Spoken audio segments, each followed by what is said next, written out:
Hello, hello everyone, and welcome to a beautiful Thursday night. Wherever you are, I'm sure the weather is beautiful. If not, well, we're going to call it beautiful anyway. That's the simpler way to do this. But today we have a best of 5 semi-final for the Nexus Division between Boogans Forever and a solid school. Second and third seed going into the playoffs. Both very close in points, 33 to 31 points between Boogans and a solid school. So this should be a very, very close series. My name is Tokibi. I will be your caster, MC, and everything else you may need tonight. Except moderator, because I cannot help too much since we are on the Nexus Gaming Series channel. So now, as you can see on your screen, the map bans have already happened. Boogans Forever have banned away Towers of Doom and Battlefield of Eternity. And a solid school has banned away Dragonshire and Garden of Terror. So a solid school will lock in Alterac Pass as the first map. And first pick naturally will be going over to Boogans Forever. So now, just going through the maps as to what's been picked, what's been banned. It's pretty interesting to me that a lot of the longer maps, like in terms of longer gameplay, Towers, Garden of Terror, and Dragonshire, all three have been removed. And yet, Alterac Pass is the first map we go to, which is one of the few maps where you really want to take down at least 2 keeps before you can go into end.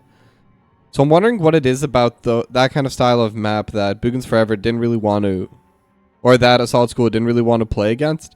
And even Boogans Forever removed Towers of Doom, though. That one's a bit more understandable since Towers of Doom, it's kind of its own thing. It has its own very specific style, very specific niche. Same with Battlefield, honestly.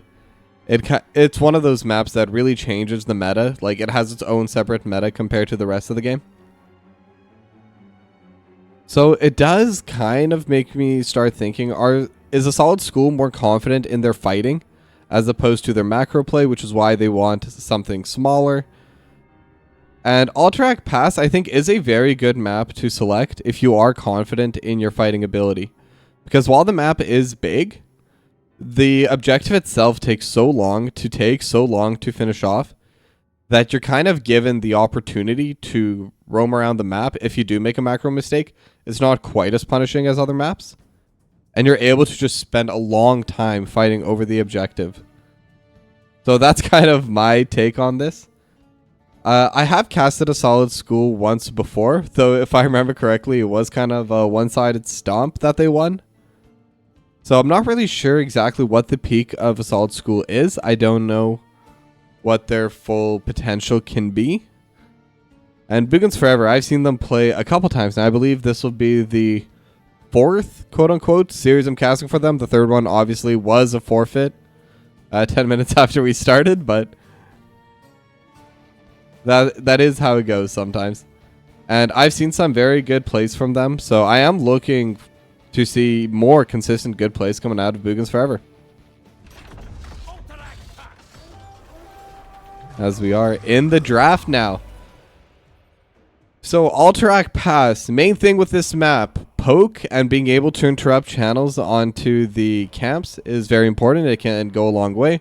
So, expect to see something like Junkrat or Hanzo favored a little bit more than usual, which is saying a lot considering they're both pretty solid heroes to begin with.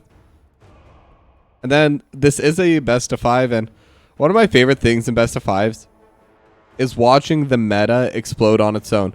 Because every best of 5 series kind of starts developing its own identity. Because the two teams, they start seeing who's feeling it today. Like which player is overperforming their usual.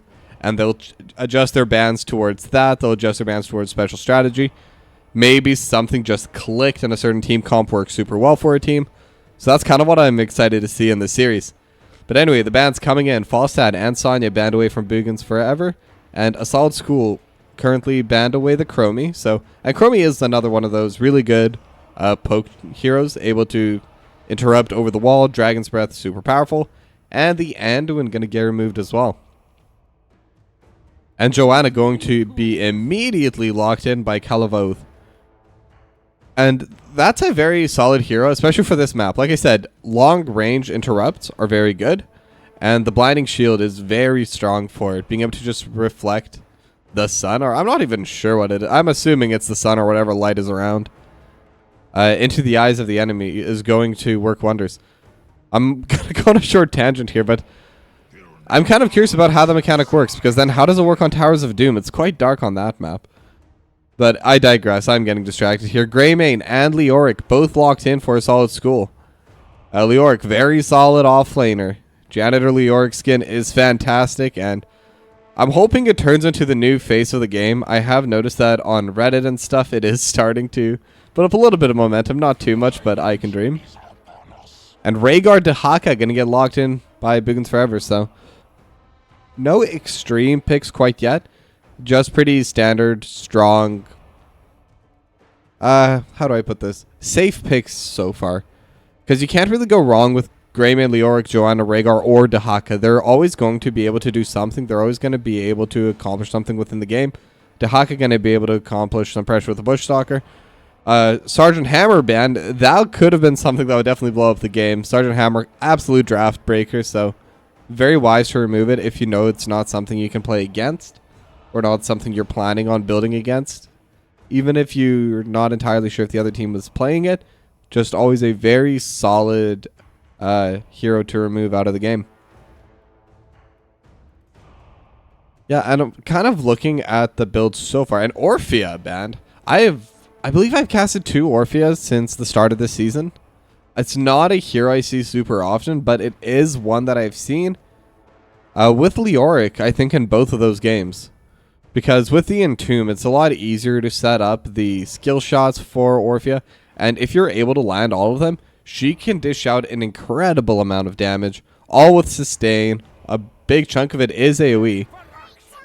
And Murden and Brightwing going to get locked in for Jazz and Alpha. So I am noticing that a solid school is a little bit low on the crowd control right now. Because there's really just the Entomb in terms of hard CC for Hero, Stormhammer, and the Polymorph. So it's kind of 3 abilities. And Entomb only in level 20 does it really become a hard CC, because before then, there are ways to play into it. You can still dash away. Becomes a lot harder once that Silence Town comes through. And I was saying at the start of this draft, Hanzo and Junkrat likely to see an appearance. I was not expecting to see both of them on the same team, though. And I think that's one of the weaknesses of having the low amount of stuns that a solid school has right now. For those backline heroes, it's going to get so much harder to get on top of them to be able to lock them up and just burst them. And especially with the Rhaegar, and Joanna is one of the best peeling tanks in the entire game. But Mephisto for HC Ravager, that'll help out a little bit. Assuming they go the Durance ultimate, it will definitely help with the burst, because if you land the Durance onto any one of them, you can finish them off. So Thundercats is going to have to play a little bit carefully, make sure that they're in a position where they can cleanse away the Durance from one of those main heroes. Other than that, I think a solid school definitely needs to try and play this front to back. And with Cursed Bullet, it is possible, so gonna have to see who's able to play it out better in game number 1.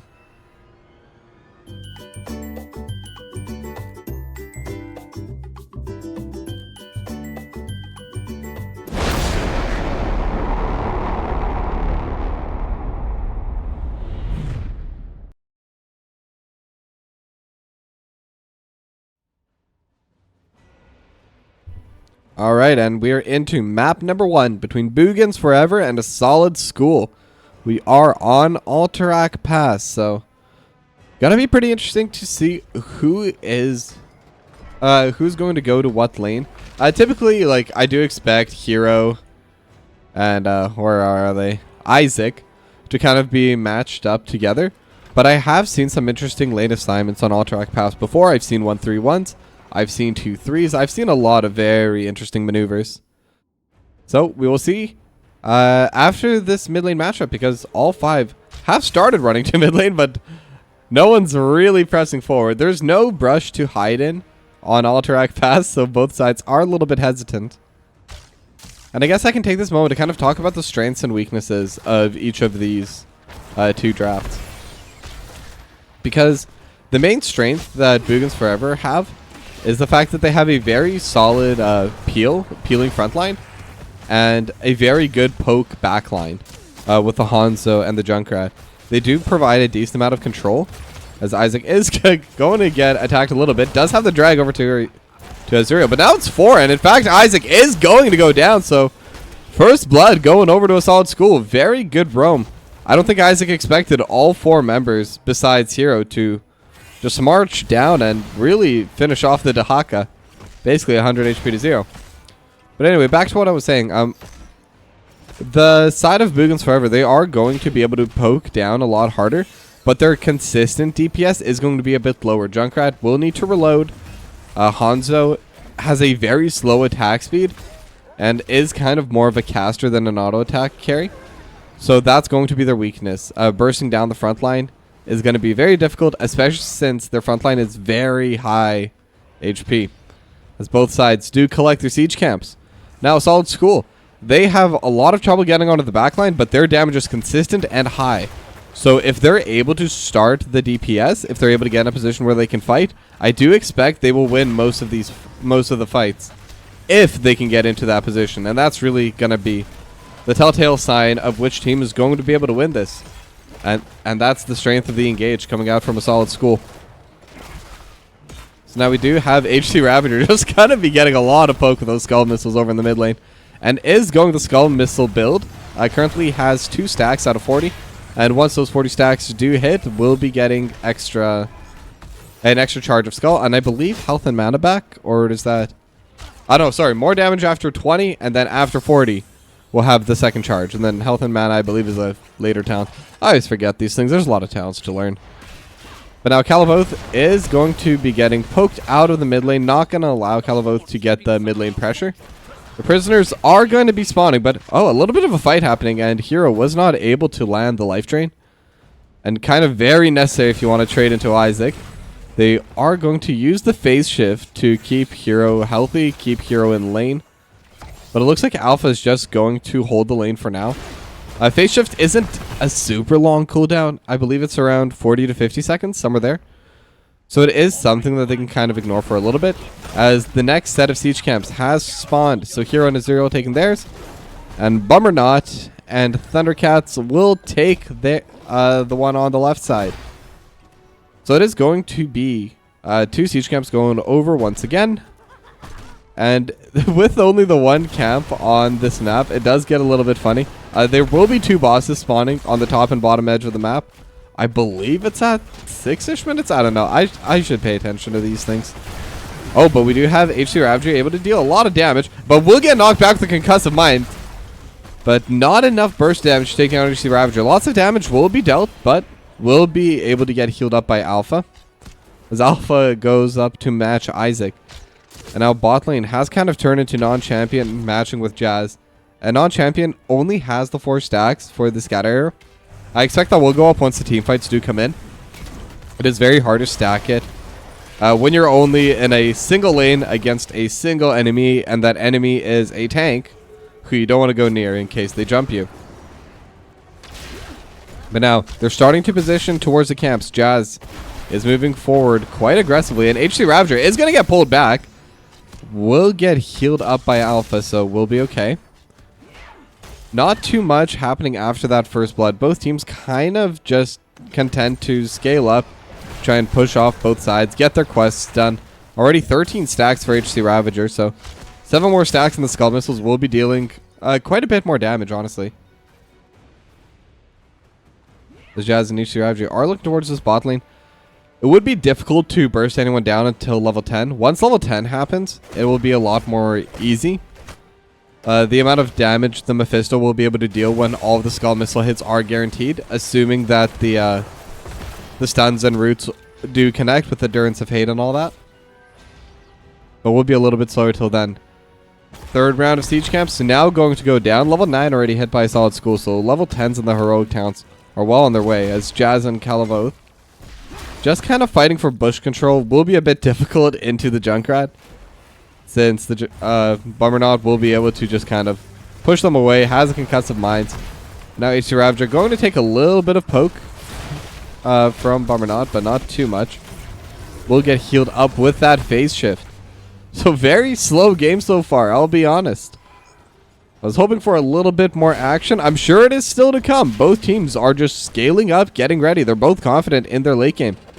Now we do have Hero is on the back line, fighting it into Thundercats. And the Entomb going to be utilized immediately. And now they're all jumping onto Thundercats. Thundercats is going to get burst away. The Ancestral Healing not in time, but the Dragon Strike over top is dealing so much damage. But Bombernaut will get taken out as well. As Zuriel will go down to the mines left over. Now Jazz jumping on a non-champion. The Avatar has been popped. Durance of Hate in the meanwhile onto Calavoth. And with the body blocking, will be able to get 3. And I was saying that the game was starting off slow, but that's how it's done. A solid school able to take a 3-for-1 and will start channeling the camp.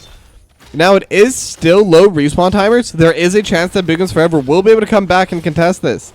But this is also the first camp of the game, so it only takes 30 seconds of channeling to get it to begin with.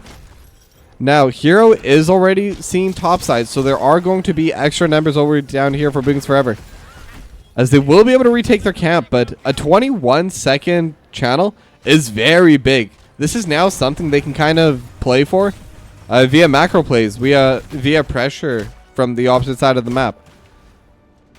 So, and even if they weren't able to get the objective right away, just having that 3-for-1 is going to give them quite a bit. They're going to have the extra XP lead, because kills give a lot of XP. And they're going to be able to have a little bit more pressure and just the confidence. Being able to win a fight always feels well. Blessed Shield is going to go wide. Hero not going to get hit. Isaac not going to land the drag either, but the Dragon Strike going over top. Hero is kind of stuck on the wrong side. Is trying to run away. The phase shift will come out in time, so Hero will be okay. Good attempt by Boogans Forever, but the skill shots just were not landing for them. And now Hero also going to take a decent amount of damage. Will Wraith walk backwards just to get away.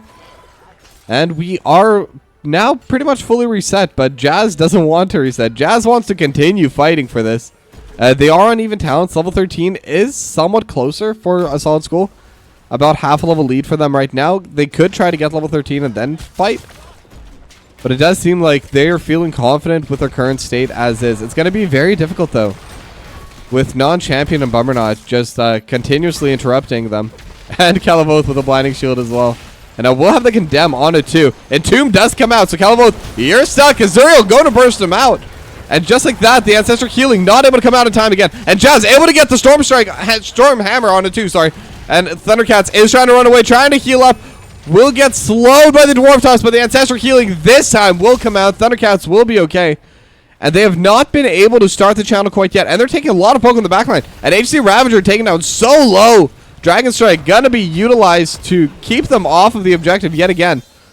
But it does seem like they're going to be able to start channeling it. Just need to hold it for 5 more seconds. I don't think this is something Boogans Forever can contest. So the very first wave of cavalry will be going over to a solid school. They have the level 13 talents ready now as well, but level 13 will get matched by Boogans Forever, and here they have just dinged. And with this level 13, they're not going to have a talent advantage, but they will have the objectives, the quote-unquote bosses kind of going through each of these lanes and dealing a lot of damage to these forts. And being able to get even just a couple of them, even just being able to get the walls, is going to help snowball this lead. Because during that entire fight, Isaac was top lane. Isaac was farming up a little bit of XP, which is why even with the kill disadvantage, we're seeing that the XP lead is starting to close up a little bit. But the map pressure would be worth trading for it, as they do have the Durance of Hate, the Iron Skin coming out from Calavoth in time, so will be okay. And now they are pushing as for HC Ravager, just trying to zone away with the Lightning Nova. As they do finish off this entire wall. They're not going to be able to get anything else, but getting 2 walls is already worth it. And it looks like they're going to be able to get all 3. Hero just dealing a lot of damage. Has the Entomb available if a Hero does want to make the Hero play and fight into Isaac. But now the drag is going to come out, and they're going to take a lot of damage. The phase shift will come out from Alpha. And that's one of the advantages of having the Brightwing, being able to use that phase shift to kind of help the offlaner when a little bit of a mistake does happen. As the top boss is now going to get started up by Boogans Forever. And I really like this play. They're starting to be a bit more aggressive. Azuriel just finishing off the Bruiser, or sorry, the Siege camp. So a little bit of a camp advantage for them, since they are have decided to fight for the boss on the side of Boogans. They will get knocked off of the boss, and it doesn't look like a solid school will try to start it themselves. And non-champion taking a lot of damage, but Condemn on a 4. Blessed Shield has already been used. And the Dragon Strike landing so much damage on a Jazz. Not enough to get any kills, but will force them backwards. HC Ravager aiming with Endurance of Hate will not land. So, good luck, but not going to be able to accomplish anything with that play. As the poke is now going to be coming out of Boogans with non-champion and Bummer not able to use the scatter arrow and the grenades. And remember I was saying earlier how non-champion was a little bit low on the stacks? Yeah, as soon as the first teamfight happened, immediately finished the Simple Geometry talent. The Simple Geometry quest already fully stacked. The Skull Missiles, however, are still only at 29. So 11 more hits with the Skull Missile to get the next level. And that second charge really does add a lot of damage, especially when you're fighting against a stunned target in those team fights. And with the passive that Mephisto has, we'll be able to kind of reset the cooldowns a lot more. Having an extra ability hit that can lower your cooldowns and let you continuously spam abilities more and more really helps to increase the theoretical DPS coming out of HC Ravager. Now they're getting ready for the siege camp. They were waiting perfectly for the spawn. Level 16 has been hit by both these teams, so with the prisoner camp spawning, the next team fight may happen sooner rather than later.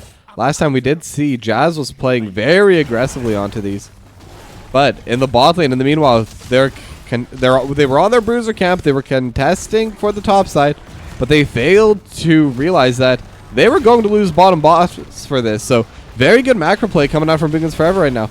And Calaboth is going to help push this bot lane in before they go anywhere with this. And now someone's going to have to stay back and deal with the boss, and probably more than one someone.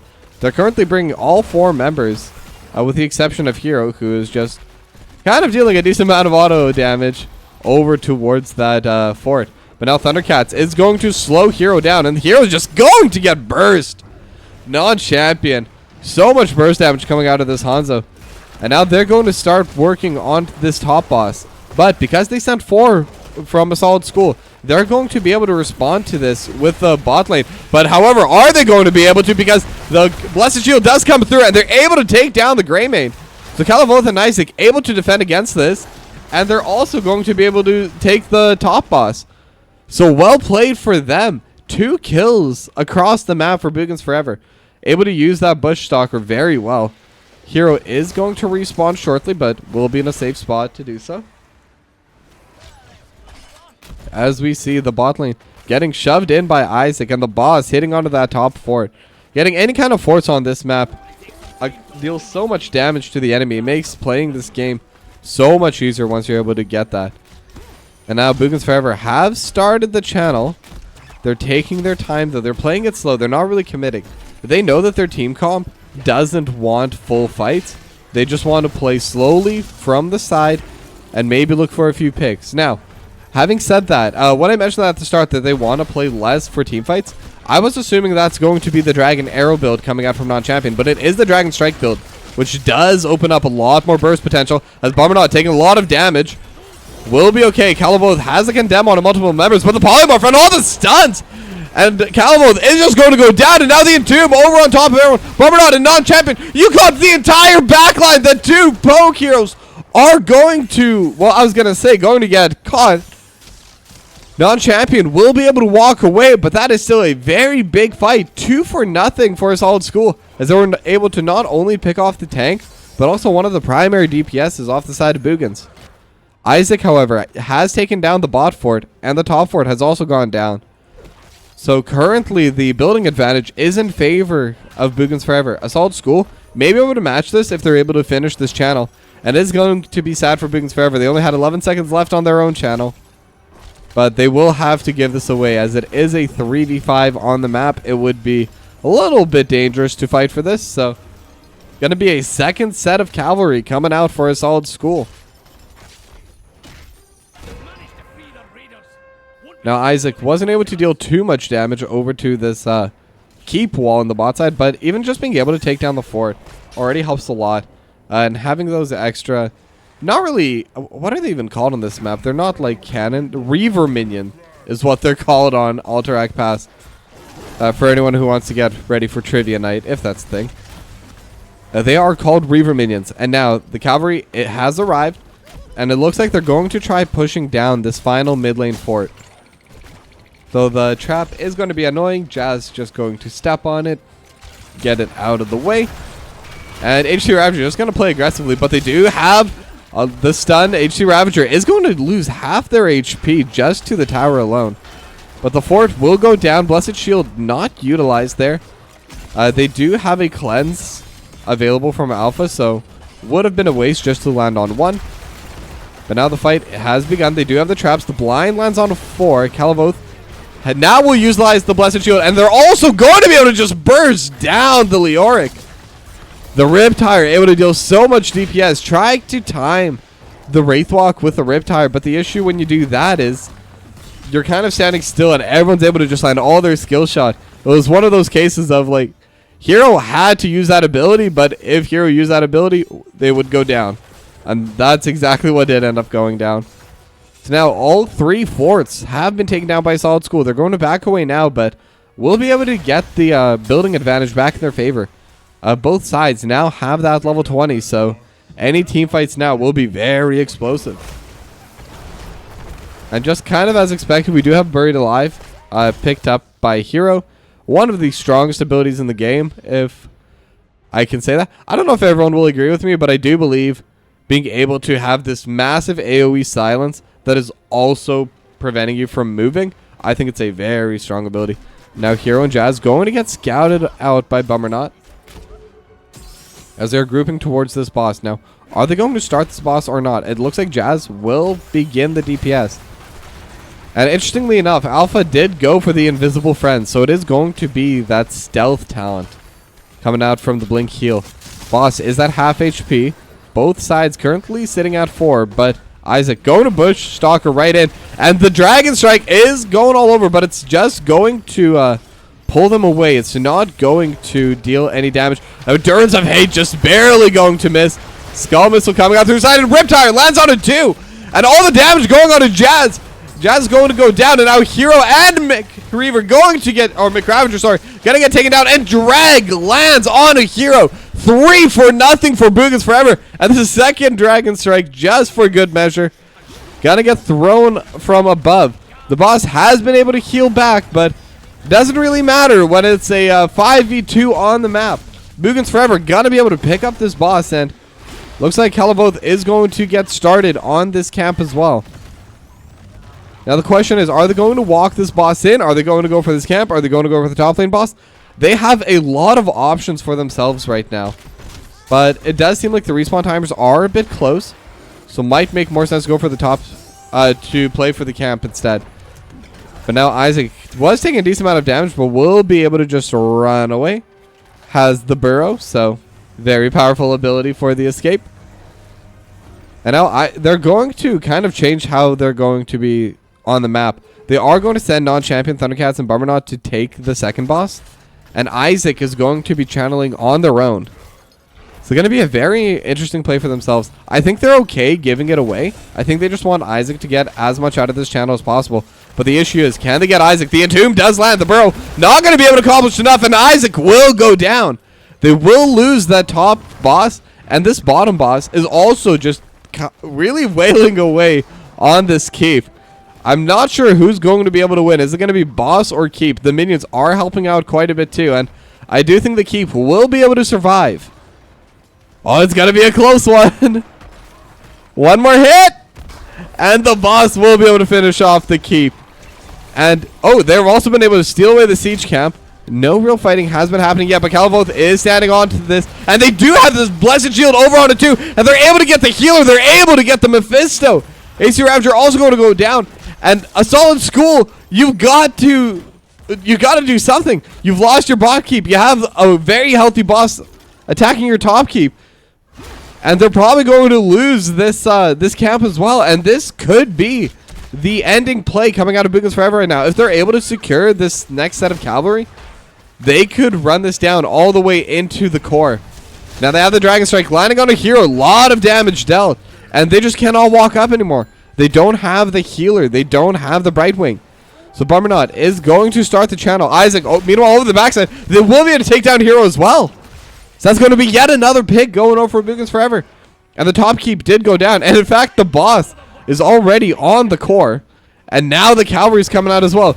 The mid lane fort, which is somehow still up during all of this, is going to get finished off as well. And this may be the game-winning play coming out of Boogans Forever. This is a push I think they should try to end on. They have a very good positioning. They are going to have a 5v4 for about 20-ish seconds. Hero will be able to respawn a little bit faster than the death timer suggests. But the win is just one fight away for them. And Isaac going to walk immediately over onto this core. And now it's really going to come down to one last team, but the drag does land. And look at the damage dealt over onto the healer. The face shift not going to come out in time. And they're able to deal so much damage. Azuriel taking down so low. Big Ravager, HD Ravager, sorry, just trying to deal as much damage as possible. But there just isn't anything left in the tank. Alpha is going to go down. Dragon Strike over top. HD Ravager forcing Shades of Mephisto. But there's nowhere to blink away to. Azuriel will get dragged as well. And that's a 5-0. And that is game number 1 going to Boogans Forever.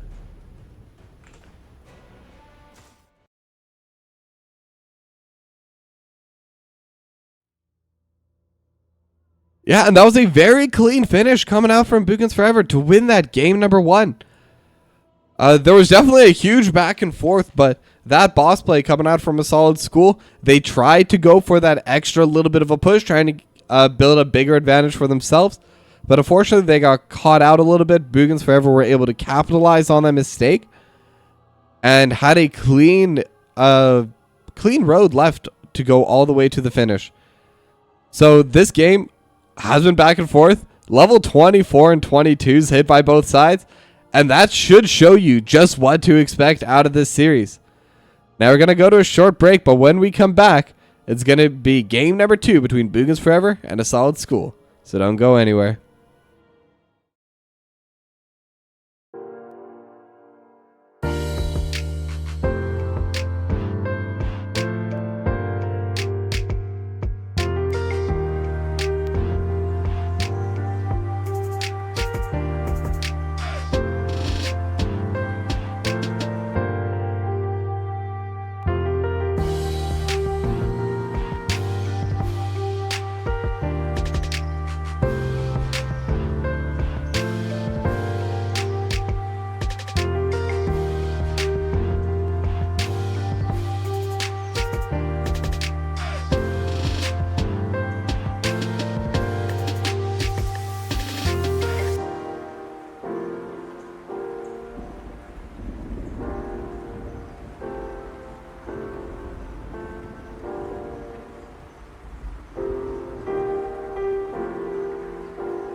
Welcome back, everyone, as we head into game number 2 between Boogans Forever and A Solid School.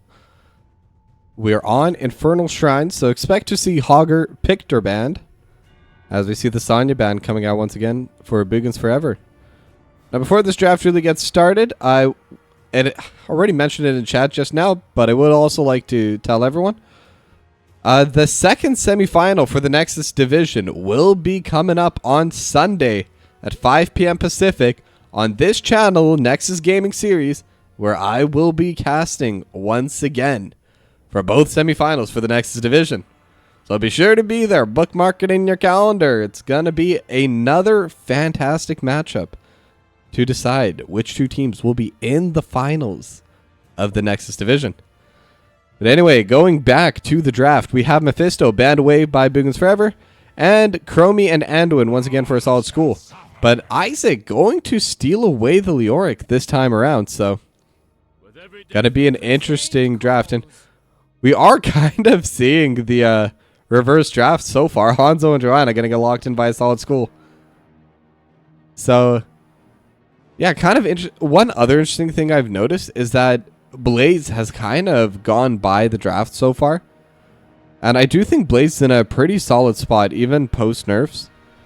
So I don't expect it to be pick ban like it was before, but I do expect to see it at least once this series, whether in a pick or in a ban. As Diablo and Stukov gonna get locked in by Boogans Forever. And it's gonna be a little bit harder. Stukov very strong for offensive plays and interrupting combos, but does not have the cleanse, which may be crucial in these team fights. So now, with all the healers banned away, they do need to start looking over at DPSs. They could get rid of Junkrat. Junkrat also very solid on this map. But they're going to remove the Medivh instead. Because, and I think that makes sense. With the Medivh in general, it's a very good setup for the Leoric, for the Diablo. There's just a lot of abilities that they already have that synergize well with what Medivh is able to do, and especially with the Leyline Seal. So good ban coming out of A Solid School. I definitely think it was the proper choice. Now, Boogans Forever, they could look towards another healer, but they are going to get rid of the Tychus, which makes sense. Leoric, Diablo, both very beefy boys, have a lot of HP and don't want to deal with anything that has the percent HP damage. And even without that, Tychus is a strong character overall, so never hurts to get rid of that hero if you're not planning on playing it yourself. So now here, Zuriel going to lock in the Falstad. And Deckard Cain. I don't get to see Deckard Cain a lot, but it is one of my favorite heroes. I'll be completely honest. I think every ability on Deckard Cain looks so cool. I think it's one of the most visually pleasing kits for me in the entire game. And it's very good into this kind of beefy lineup as well, because Stay a While and Listen is such a strong peeling ability. And when you have the Joanna as well, the amount of peel on their team is very high. As Lunara and Junkrat going to be the two DPSs locked in for Boogans Forever. Junkrat, yeah, makes sense. I kind of expected that to get locked in at some point, if not banned away. But Lunara is going to be very interesting for me, because Lunara is someone that can burst out the Hanzo, burst out the Falstad, maybe even the Deckard Cain, though would be a little bit more difficult. But the Illidan locked in for hero. Okay. So that's going to be an off-lane Illidan this game. And I'll be honest, I don't know a single name of any Illidan abilities, so we're going to learn together. But it makes sense. Most of the damage coming out of Boogans Forever is going to be the auto-attack based damage. And Illidan's going to be kind of pseudo-immortal. I was talking about Sergeant Hammer being a draft breaker. Illidan is the exact same, and I think this might have been a draft-breaking draft for A Solid School, so I really want to see how they play this in game number 2.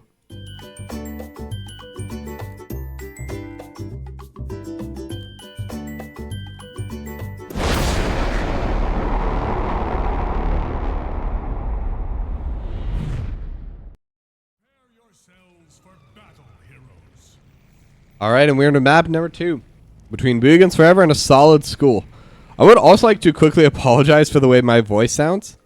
I am slowly getting better from a cold, And I don't think it sounded that bad in game number 1, but as we go on through this best of 5, I will start to get a little bit more hoarse and a little bit more nasally. I apologize for that. But it is getting better, and that's what matters. I wanted to cast every single day this week, including some replay casts, but I made sure not to, just keep my voice safe for these live games, as both sides now going to be grouping up in this mid lane, and there are brushes to fight for this time. Scatter Arrow going to get 3 whole stacks for simple geometry, which is quite a bit for a 15 seconds into the game. And it is going to be the Hammerang build coming out as well from the Falstad. Azuriel going to have Gathering Storm. And it does seem like Assault School is going to be able to get first move up into this mid lane. But however, with the long range DPS that Boogans Forever are able to dish out, they're going to be able to get back the... they're definitely going to be able to get back the priority over in the mid lane. And they're even going to be able to keep Azuriel away from these minions. However, we're not going to miss too much. I believe there's 1 or 2 orbs that they missed. But other than that, not going to end up losing too much XP. Now, Jazz is going to be kind of running down Calavoth. Neither side's really going to be able to accomplish too much here. They're just kind of fighting for priority, fighting for position. And then Hero is just immediately going over the top lane. Okay, now give me 1 moment. So, dive, sweeping strike, evasion, and heroic ability. We'll see what that one is once it's unlocked at level 10, but Jazz is going to be walking in using the Iron Skin. And HC Ravager going to be able to land the Scroll of Sealing over on all 3. I am going to be looking at the ability names during this one because Illidan and Decker Kane are 2 heroes I don't really see too often. Same with Lunar, to be honest. I don't think I could name any of those abilities. Noxious Bloom. That's a really cool ability name. Oh, but they do have the silence, and in the meanwhile, they are able to get first blood for Boogans Forever. Sorry for missing that, but that was a very quick kill, and that is the advantage of getting that Stukov.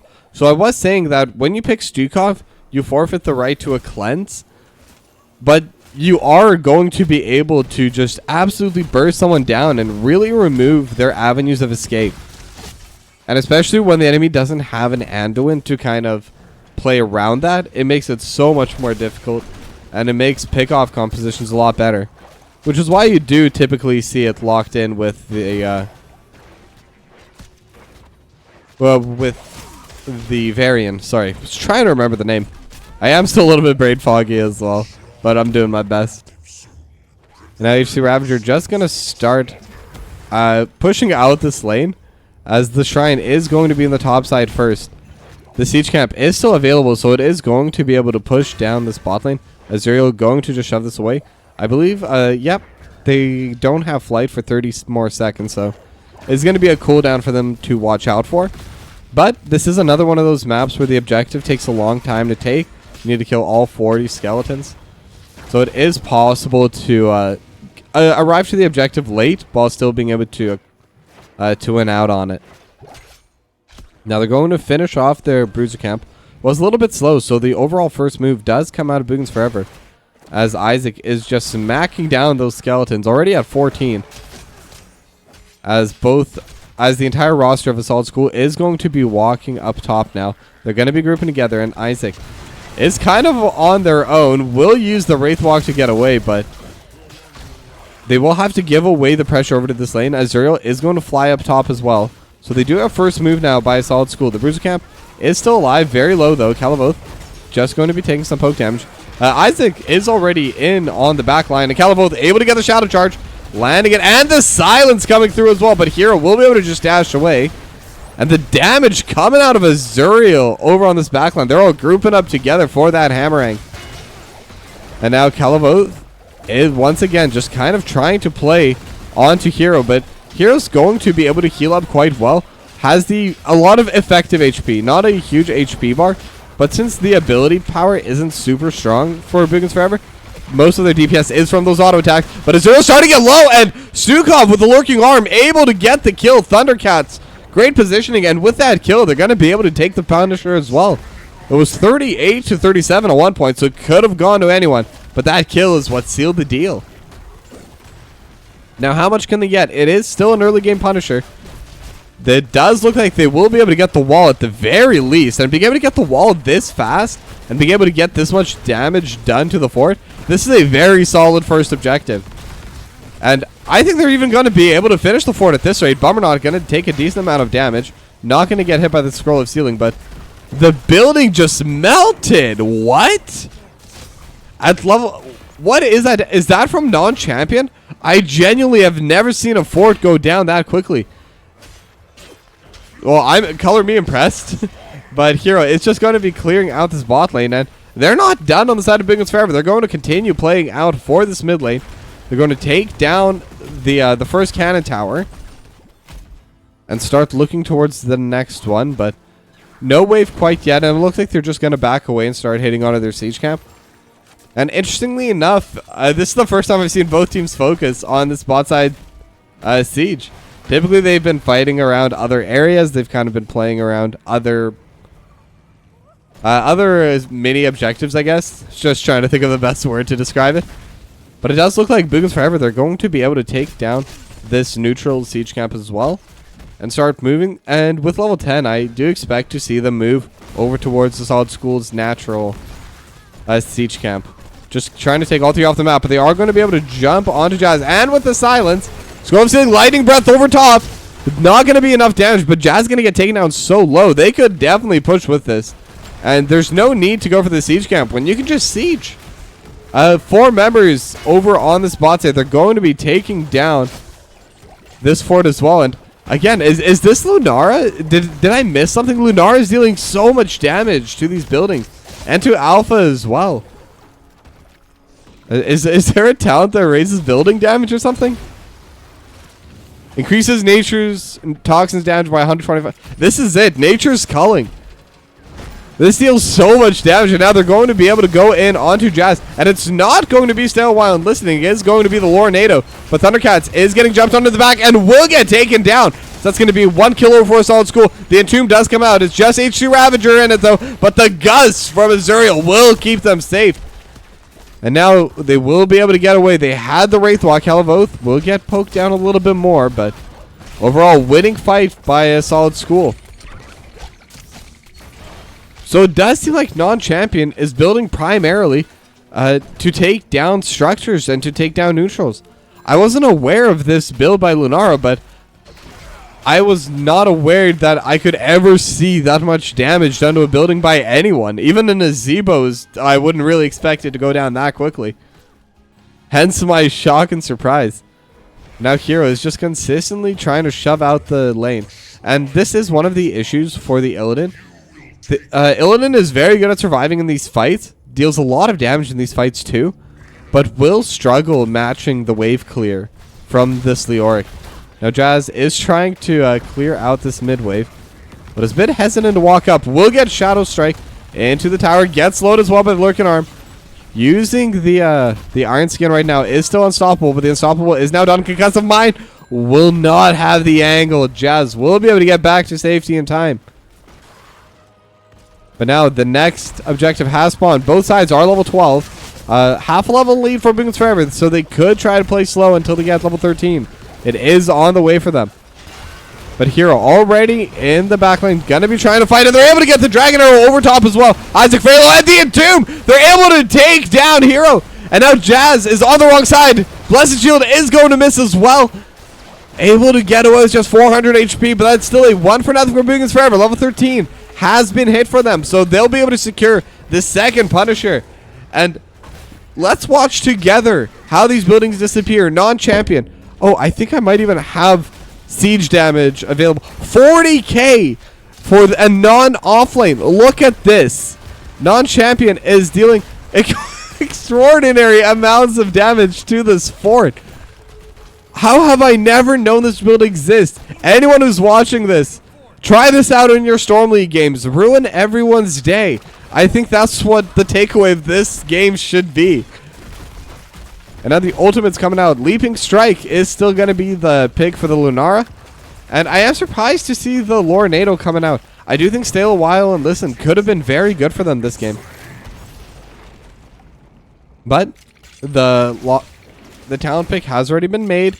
And the fights have already continued. They were able to take down the bot side fort, so that is going to be all 3 forts now removed out of play in favor of Boogans Forever. Jazz trying to walk in, and it looks like they do want to fight for the siege camp. And the side of Boogans Forever does seem okay giving it, just because Isaac is getting a lot more. Able to take down a good chunk of this wall on the top side. And I believe the Illidan did go for the hunt, so is going to be that ultimate as kind of expected. And the final little catapult minion.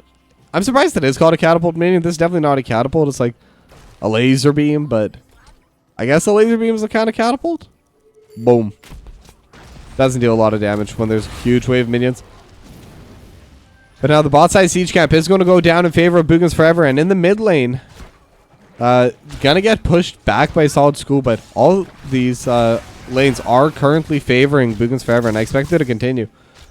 49 stacks now on a Gathering Storm, so it's a decent amount. It's not a ton. It's not little. It's kind of where it's expected, especially in a competitive game where overall there's less fighting. The fights are more meaningful. There's less just random trading back and forth. But the scatter arrows coming out from Alpha, now those are the things that are currently dealing damage. Calavoth's just going to continuously take the poke. We'll have the heal coming out from Thundercats, so none of it's going to last too long. But it does all add up. And now the Iron Skin has been utilized, and the Shadow Strike going to get used as well. But the Gust won't do anything because there is the Lightning Breath. And the Lightning Breath from Calavoth will be able to secure this siege camp. So very interesting move. Blessed Shield going to go wide. But very smart by Calavoth as well to immediately use that Lightning Breath just to get that unstoppable. But they're going to be able to get the Shadow Strike and the Entomb and the Silence. And they're just completely blocked in. Leaping Strike as well. And they're going to be able to take down this Joanna. There's no frontline left for a Solid School. That is one of the weaknesses of when you take the Illidan. Illidan cannot frontline. So now they're going to try fighting. Oh, Azuriel. Interesting interaction, but Calavoth is going to be on the wrong side of the team. Lornado will push Calavoth all the way back. But is there enough damage? The hunt will come out. Calavoth taking so much DPS and is just completely stuck. Will try to use the Shadow Strike to get away, and the healing will come out in time. Very good concussive mine coming out from Bummernot, and Calavoth almost got caught out there. Was a very strange interaction with the Shadow Charge, but will be okay in the end. Will not lose their souls, so overall, good move, I guess. They were able to get the mid lane wall. Not too much damage on the keep, but considering that was just one pickoff, you will definitely take that as Boogans Forever. It is definitely a solid trade. But now level 16 is going to get matched up by a Solid School as they just do ding over to that level 16. And now Jazz is going to meet up with Calavoth. They're just going to say hi. Oh, Calavoth decides to say more than hi. And now they're going in. The Riptire going out over top. Leaping Strike as well. Riptire lands on a 3. Hero will get taken down decently low. Jazz going to get taken down very low and might burn down and will burn down to the damage from non-champion. And now they're still continuing. HC Ravager going to get thrown into the backline as well. And just like that, another 2 kills going over from Boogans Forever. And they're in a very good spot now. They have Isaac pushing down onto this objective. They're going to be continuing to get those skeletons. And this could potentially be a game-winning push for Boogans Forever. Look at the damage from non... Okay, I'm sorry. I cannot get over the damage that this Lunara is doing to these buildings. Like, every single auto, just look how low those buildings get. And now they have the catapult coming out over the top. Frozen Punisher is on the way, but they'll be able to finish off this keep before the Punisher even gets here. So a Solid School, they probably have to fight into this Punisher. They can't just let it get onto their core. And now Zero going to get hit by the Leap Strike. Will be okay, but the damage has been done. They do have the Entomb, and Hero getting taken down by the Frozen Punisher. One last hit from Bummernot will take down Hero. And it's a 4v5. Frozen Punisher still pushing in, still very healthy. Ultimates are now back up for a Solid School. And now Calavoth does jump in, and the Frozen Punisher with a perfect stun. But look at the DPS onto the Jazz. Jazz will get taken down. Dragono going out over top. Non-champions will get finished off. So that is the main DPS, but the Punisher is still dealing damage. Thundercat is still dealing damage. Everyone is still dealing damage. Lightning Breath over top as Boogans Forever win game number 2, and they're on match point.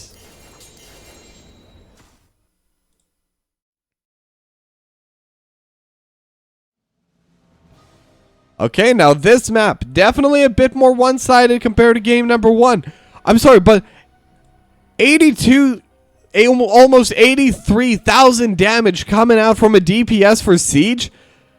Now, I will say, typically, you'll always see the offlaners are going to be dealing a lot more. Illidan, the offlaner, who is very famously not that good at taking out buildings, is 70k. But 83k going over to that Lunara. I don't think I've ever seen that build picked. I don't see Lunara picked often, but that is easily the fastest Siege I have ever seen. So, Boogans Forever able to find some very powerful hidden tech. So, gonna be really interesting to see. But the series is not done quite yet. We still have at least one more game. Can a solid school bring back the reverse sweep? Or can Boogans Forever close this out cleanly? Find out when we come back for game number 3. Don't go anywhere.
All right. And we are back for game number 3 between Boogans Forever and A Solid School. And we are going to Brax's Holdout. This is personally my favorite map in the entire game. I'm always... Ooh, sorry for that. I'm always very excited to cast a Brax's Holdout game. I love the Zerg rushes. I think they're one of the coolest things ever. I think the boss in this map is really cool. And the fact that it's dead center of the map, I think is just lovely. This is my favorite map by far. Reminds me of my old favorite MOBA that no longer exists. But we will not dwell. We will talk about the draft instead. Sonya gonna get banned away by Boogans Forever. Chromie getting matched. So far, similar bans coming out. I don't expect to see too much changed, so... Gonna be Genji. As I say that, Genji is going to get banned away by A Solid School. Just gonna get rid of that for Boogans. And Murden gonna get locked out as well. Now, I believe this does leave Anduin open compared to previous matches. But HC Ravager going to lock in the Junkrat first. So, A Solid School, first time we're going to see them on the Junkrat. As it has been Bummernot on Junkrat 2 games in a row. So I wonder if that's going to be enough to kind of change things around. I do believe Junkrat is a very high priority pick, able to deal so much damage, and just is an absolute nuisance with the concussive mines and the snap trap. As Joanna Anduin going to get locked in first phase for Boogans Forever. And Anduin, like I said, not banned away this time. Very, very powerful healer. Is very good at engaging with the light bomb, very good at pulling back with the leap of faith. And it's just very powerful all around, so... I like Anduin as a hero. I expect to see it picked quite often, so... You'll have to see. And now Leoric and Varian going to get locked in by A Solid School. And that's a very interesting pick. And that pick is going to Azuriel so far. So they might end up swapping it to main tank for Jazz. Or maybe Azuriel's going to go in main tank this game. Or it's going to be a different Varian build. But whenever you see the Varian, the first ban that does come to mind is the Stukov. And because the Lurking Arm is so powerful when paired with the Taunt Varian. So even if it is going to be an offlane Varian, which I'll be honest, I do doubt. I do expect this will be the Taunt Tank Varian. The Lurking Arm is... the threat of that combo is too high to even entertain it. And now Sergeant Hammer also going to get removed by A Solid School.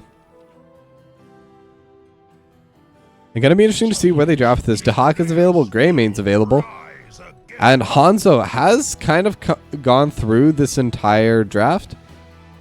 However, I do think this draft is a little bit harder for Hanzo. I think you want someone that is going to be able to clear out the all the Zerg. And... correct me if I'm wrong, but I do believe that Dragon Strike does not damage neutrals. It only damages heroes. Lucio Alarak. Okay. And Deathwing locked in for non-champion. So very, very interesting draft coming out right now. Huh. Yeah, okay. So it does look like Azuriel is going to be locking in the Varian, going to be on that front line, and Jazz is going to move to healer. And Alpha Alarak, I think I cannot possibly say anything about this draft, so let's just go to game number 3.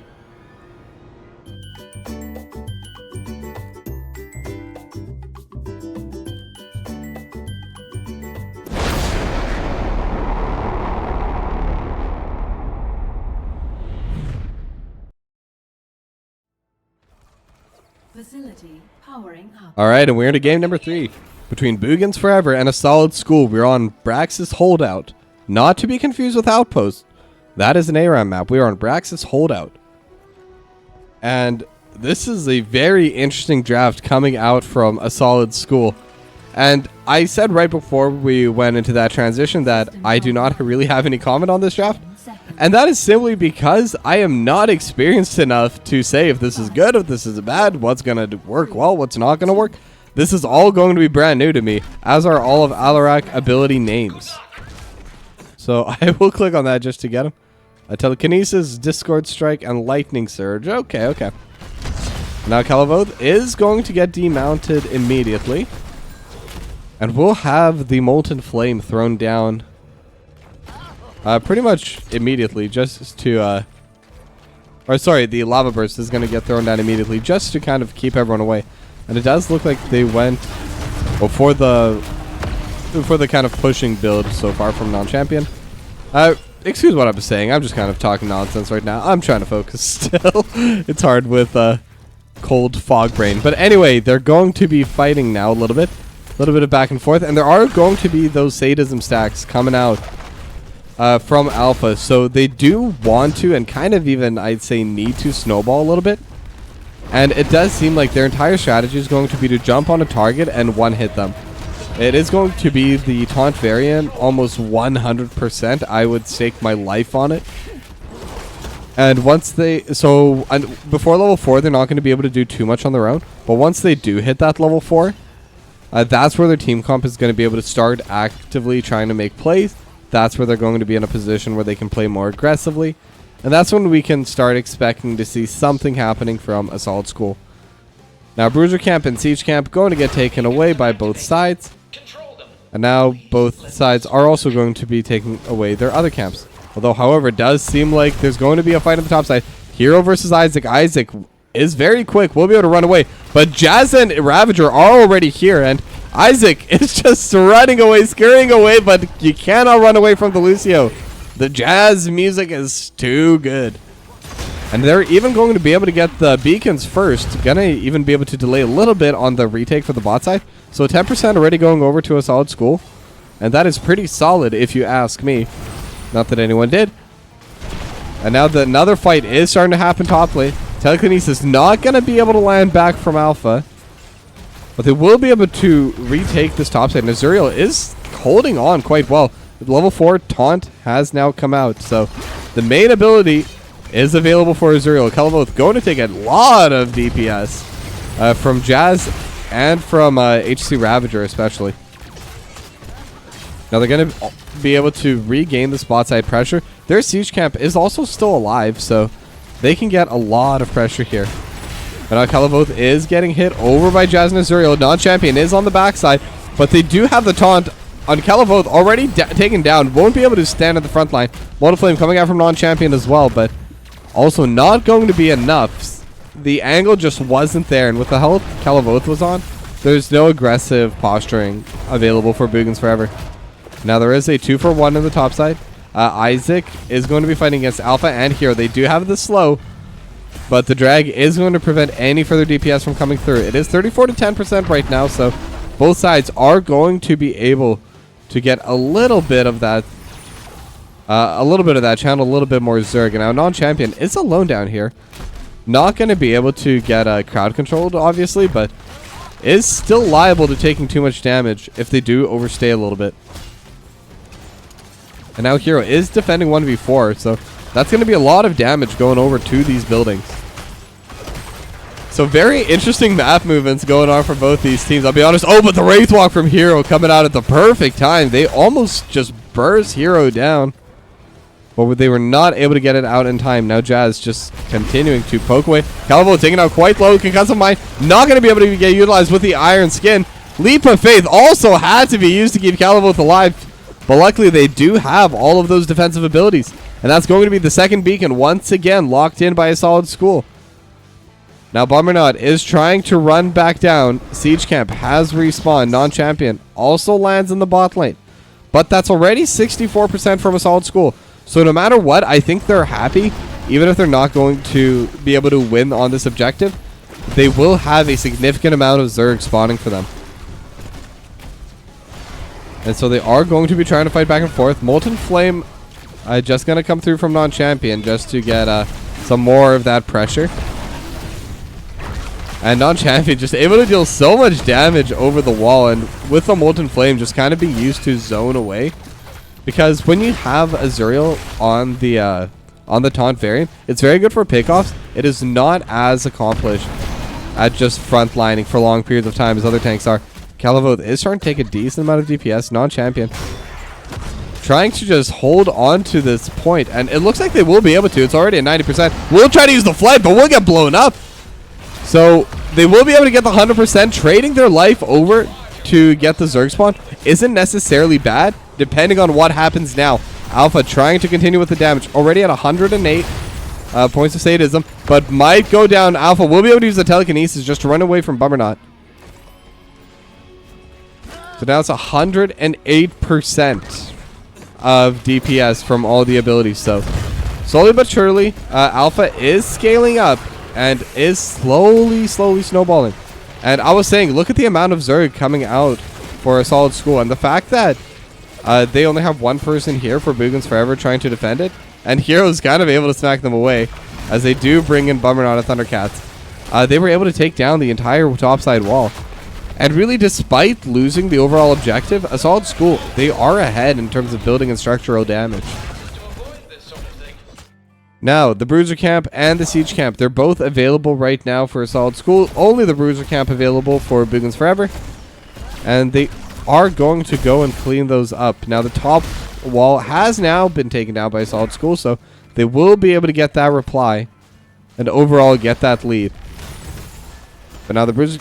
both sides are just going to clean up their camps. There's nothing really to fight for at the moment.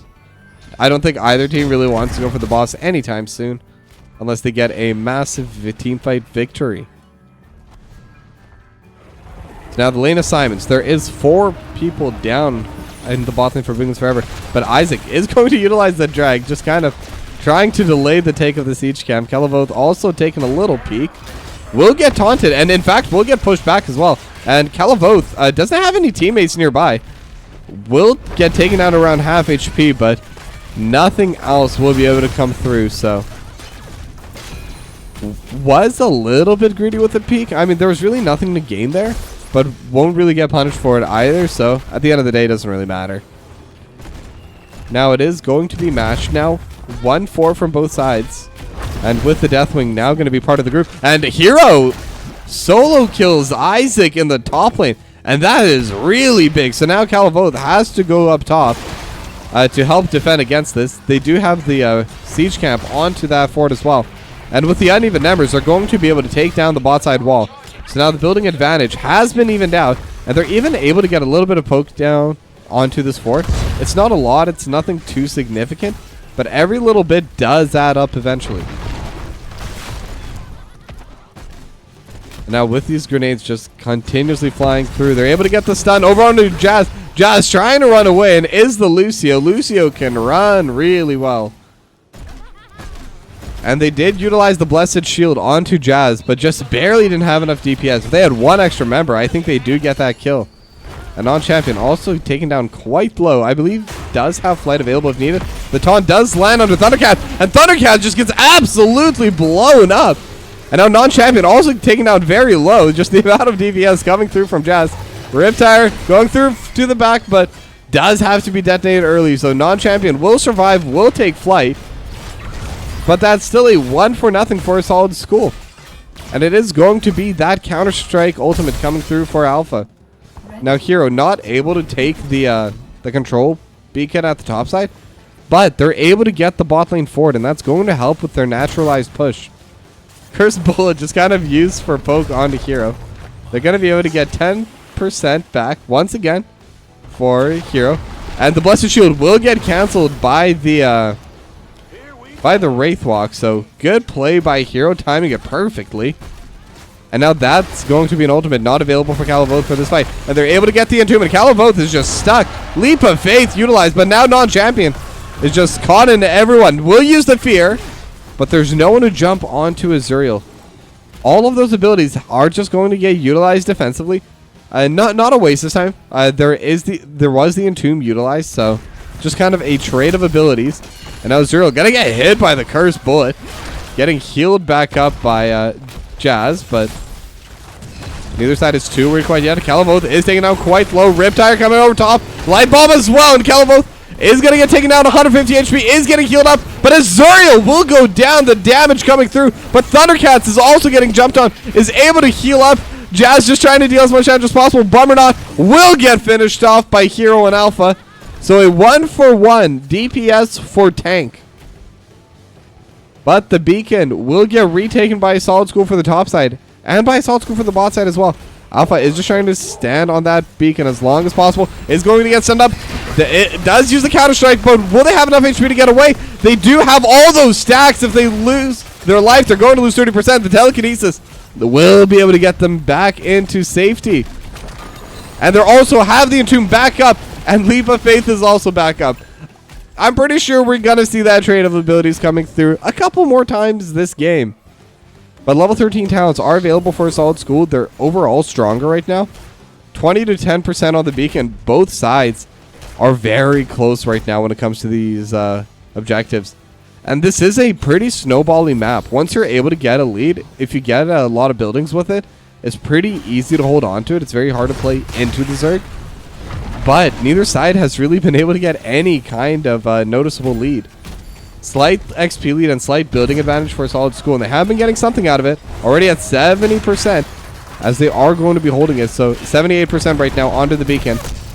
Now Cursed Bullet lands onto Azuriel, and will take a lot more damage coming through from that Bruiser minion. Now there is a little bit of fighting happening. Hero versus Isaac. Hero taking down very low. Is trying to run, but Alpha is back here as well. And they're going to get the ultimate, the Entomb, and Isaac will go down. Alpha with a perfect roam. Able to get another kill and even more seconds. But the Molten Flame over top onto everyone. They're all gone. The Lucio and the Variant tank healer combo is removed. 78% for a Solid School. 3 for 4 or 4 on 3 left on the map. They're going to try to push down this top lane, but it is going to be difficult. Hero is here. Does have that Entomb in 15 seconds, but the Cursed Bullet just dealing so much damage, and that's where it gets difficult. They don't have the healer, but do they have any kind of extra ability? Bummer not. Will be okay. The telekinesis was on cooldown. Ooh, excuse me for that. Hero does have the drain life onto non-champion. That is one of the advantages of being Leoric. You're able to just get it back, but they're able to get the Junkrat over on the top side. Excuse me, but I was not expecting any kind of kills to come through from that side. Now Isaac is hiding in the brush. Will get spotted by Jazz. And Azuriel will be able to land the taunt under Thundercats. And just a little bit more damage. Will get pushed back under the tower. Blessed Shield utilized as well. Light Bomb not going to go out in time. And now Bummernot is just getting smacked down by both these rosters. And they're all going to go down. It's just kind of both. Doesn't have a lot of mana. If Jazz may be able to push them back. But it is going to be 100% Zerg coming through for Boogans Forever. So slight advantage in terms of Zerg. But they have 2 less members on the map to deal with this. I do think this top lane fort, we can safely write it off. It should go down here as they bring all 5 members from a Solid School to defend this. It looks like they don't want to give it away. And Hero actually taking down quite low. Jazz trying to heal everyone. And the Riptire going to be utilized. Is that going to be enough? It doesn't seem that way. The final Ultralisk shot will take it down. So that is going to be the fort getting matched by a by Boogans Forever. But they're also dealing with some of these Zerg in the bot lane. They're going to take some damage on their bot wall, but it's not going to be anything too extensive. However, they still had to send a couple people to finish that off. And so they will lose their top fort. That will get matched up. And now Hero taking down so low. They do have the sound barrier coming through. Caliboth is going to get sent Light Bomb over top, and the Molten Flame on everyone. The drag has landed on Alpha. Alpha is just walking away, trying to get back into position. And the health bars are very low, but Jazz will be able to heal them back. Lots of damage coming through from that Molten Flame, and the Deathwing able to just deal a ton of DPS over top. And now non-champion is just going to be taking a little bit of poke from everyone. Will get taken down into that second segment of health. But now Solid School, they do have positioning onto the boss. Not going to start it. I think it would be not the smartest move for them. And they will not. Boogans Forever immediately going to scout it just in case, but both sides are just going to go back, take down their neutral camps. Both sides have their level 16 talents as well, so quite even, and will be even for a little bit. Now it is almost a full level advantage for a Solid School, so that is something they still have. And Hero, what are you doing all the way up there? I didn't... With all those blue blue portraits on the minimap. I didn't even see Hero in there. But they are looking for the boss, and this is going to be an interesting play. Boogans Forever did win game number 1 after a boss bait from a solid school. But now all the damage coming through, and Alpha with the sound barrier will be kept alive, and Calivoth is just going to continue to be taking damage. They do have the taunt landing on Isaac. Hero is about to respawn, but they're able to get 2 back. The damage coming out from Alpha. And now non-champion, you flew in, but what are you going to do now? You're at 200 HP, and Hero and Azuriel just on to Thundercats and Isaac, and Jazz just going to get those final autos to take down the offlaner. And now they're going to be able to go onto Isaac, and will burrow down, but nowhere really to go, and that's going to be a 4-0 for a solid school. And the beacons have just spawned, and this is very bad timing for Boogans Forever to lose 4 members. They're going to lose the Zerg race. They're going to lose their Bruiser camp. And the stacks, 170 stacks of sadism onto Alpha. Alpha's going to be dealing so much damage now. The burst is real. And they already have a way for the top side as well. Now, sure, this boss is still pushing, but they don't really care. Their siege camp is dealing with the minions. Their wall should be able to clear this out before it even gets to the keep. And the Zerg, they're going to be spawning very soon. It's going to be 100% for a solid school and only 18 to Boogans Forever. Before this, Boogans Forever did get both of the Zerg wins, but not to this extent. They were still very close overall. Level 20, luckily, is not going to be hit yet by a solid school, so they will at least be fighting on even talents. At least for now. They are slowly catching back up through talent tiers. As the Zerg are already here. Will the Banelings be able to land? They are just going to be tanked up, but the Light Bomb over top just only going to land onto Hero. So no really to go, but the Cataclysm over top, non-champion, just using it to clear away, and with the Fear will be okay. Now the top lane keep has taken a lot of damage. Molten Flame coming out over the top as well. And non-champion just having to tank this just to clear them out. All the ultimates have been utilized. Sound barrier has been thrown out as well. And no one gonna get hit by the Riptide, but non-champion is stuck in the entomb. Do they have any DPS to follow? Doesn't seem like they do. The drag onto Hero, and Hero has to run away as fast as possible. The condemn, but Alpha will go down. And if there's anyone you want to take down, you want to take down Alpha. That's all those stacks of sadism gone. It is only a 1-0, but that is the single pick you want if you're Boogans Forever. But now, luckily for them, the Zerg just spawned. So even though they got taken down, there are no neutral objectives for Boogans Forever to take. There is no boss for another minute and a half. There are no Zerg. There is a siege camp. But at the end of the day, losing your siege camp, you'll be okay. You will survive.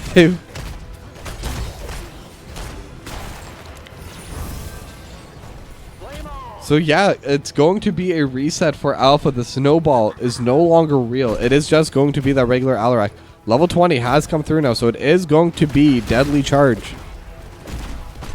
So that's going to be level 20 talent coming out of Alpha on this Alarak.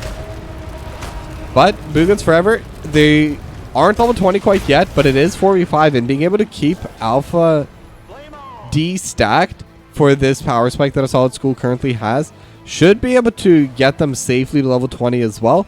And from then on, they can start playing a little bit more aggressively, positioning more aggressively, just overall being able to fight more on the map. And now all of the camps have been taken.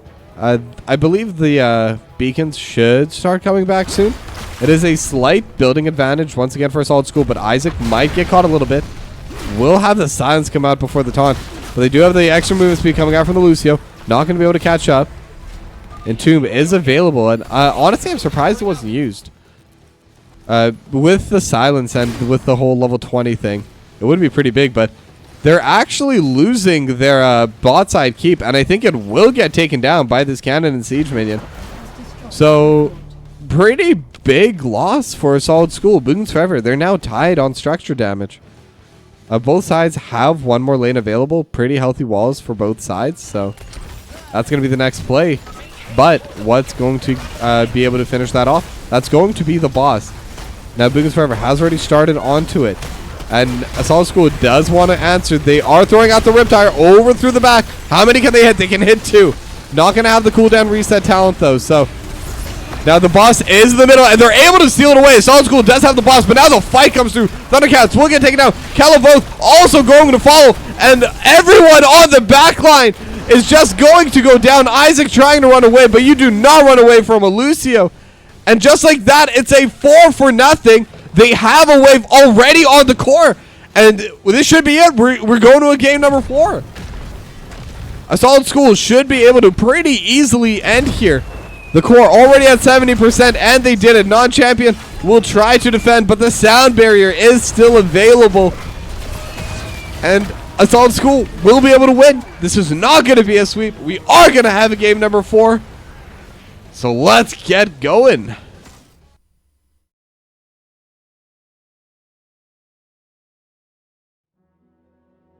Definitely not how I expected the game to end. Boogans Forever kind of losing on that boss twice in a row. But again, this map was back and forth. Game number 1 was pretty close as well. Game number 3 also incredibly tight. They were Alpha was able to snowball for a good chunk of that game, but they were able to take down Alpha, remove all of those sadism stacks. But in the end, it didn't matter. They lost the team fight, Riptire over top, and the boss was stolen as well. Not that it even ended up mattering in the end. But this is the kind of series I like casting. This kind of series I love watching. And we're going to be able to watch more when we come back for game number 4. Don't go anywhere.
And game number 4 is sponsored by Volskaya Industries.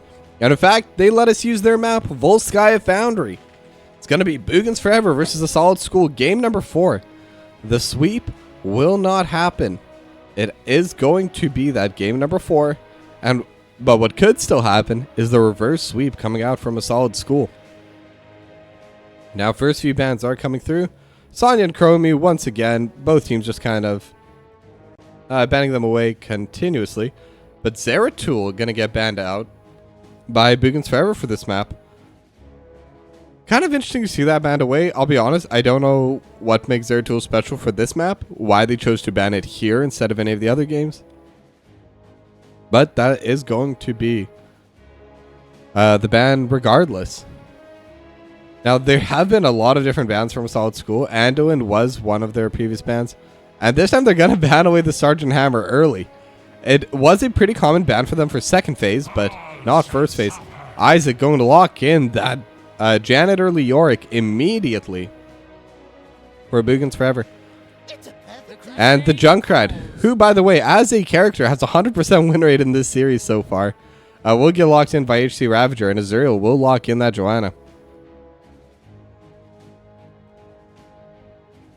So going to be very interesting to see how they're going to change up this draft a little bit for Boogans. It is pretty similar so far, but I was thinking maybe with that Zeratul ban there would be some difference. And there is going to be the Vala locked in. Now, Vala used to be very contested. Is still decent, don't get me wrong, but definitely saw a decent round of nerfs, especially to that Manticore talent at level 16. Not quite as good into heavy tanks. Overall, lower DPS as well, but still very strong. Reign of Vengeance is a very powerful ability. And the other ultimate did get buffed, but I do believe Reign of Vengeance is still taken more commonly, as the Diablo will get banned away for a Solid School. And who are they going to ban on the side of Boogans Forever? We might see, interestingly enough, a new tank. I don't believe we've had any other tank fix except for Joanna, Muradin, and Diablo. So Muradin could technically still get picked by Boogans Forever. They have seemed to like those high HP frontliners. So wouldn't be surprised to see that. But Thrall going to get locked in for a Solid School. Very powerful offlaner. But that is going to be picked for Alpha. And I say very powerful offlaner. I need to get out of the mindset. More often than not, Thrall has been picked in the 4 stack. Like in the core 4 group. Ever since the changes. Just a lot of DPS. Just a very powerful, not bruiser, but melee assassin now. That's what Thrall is. As Jazz will lock in Lucio again. Now, what are the final 2 picks going to be?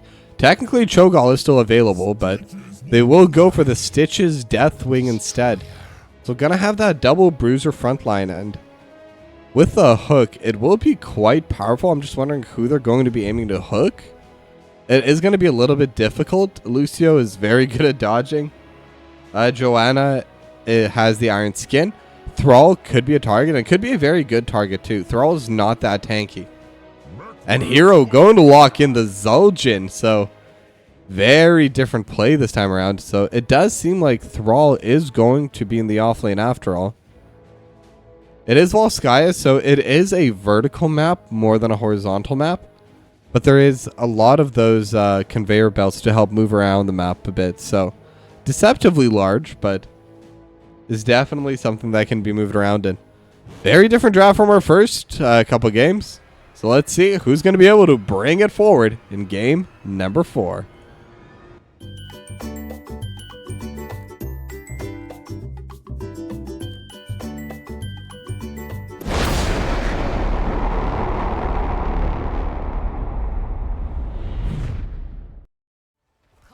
Combat preparations.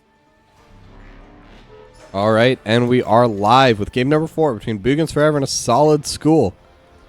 Now, I would like to give myself a quick shout out, if I may. If you've been enjoying my cast so far, I do plan on casting a lot of replays, at least for the next week or so. I have some big personal plans after that, so I will be gone for a little bit. And I do intend on casting a lot next season, just as much I've been casting so far in the past few weeks. So if you've been enjoying it, feel free to go to twitch.tv/Tokibi and leave a follow. I would very much appreciate that. But now, both teams are grouping into this mid lane. It is going to be 5-on-4, as Alpha does decide to cheat towards the bot lane instead. And a lot of DPS is going to be landing just onto that cannon tower. One of the beauties of picking that Junkrat, you're able to siege buildings from a pretty long distance. And with a concussive mine, could even look for picks as well. Now, the first hook is going to miss, not going to land onto anyone. And Hero's just trying to stack those auto attacks. And that's the beauty of Zul'jin. There is no limit, I believe, to the amount of stacks you can get on Zul'jin. So the more you get early, the faster you'll be able to get your extra damage, the faster you'll be able to get those double axes. So very powerful for Hero. Now they are going to be pushing over into this mid lane as well, but they're going to send 2 back just to take back this siege camp. HC Ravager and Jazz are just going to be clearing this out as fast as they can. It will get matched by the fortification camp from Bubbernaut and Thundercats, but kind of playing on the diagonal of each other right now. The siege camp will be able to accomplish more as the first camp taken. It will be able to get them the push, but non-champion on the Deathwing should be able to respond to it pretty easily. Now Alpha and Jazz are going to get started onto this fortification camp.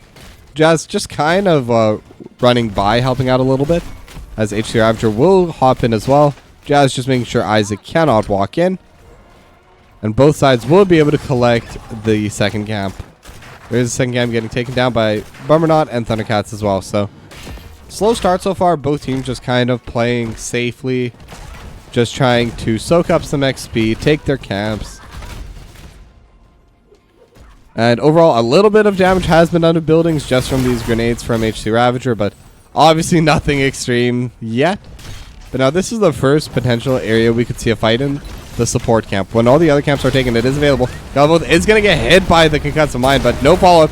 Hero going to get taken down as well, but is the Zul'jin. Has a lot of self-healing and deals more damage when low HP, so Isaac is going to get grouped up in this mid lane as well.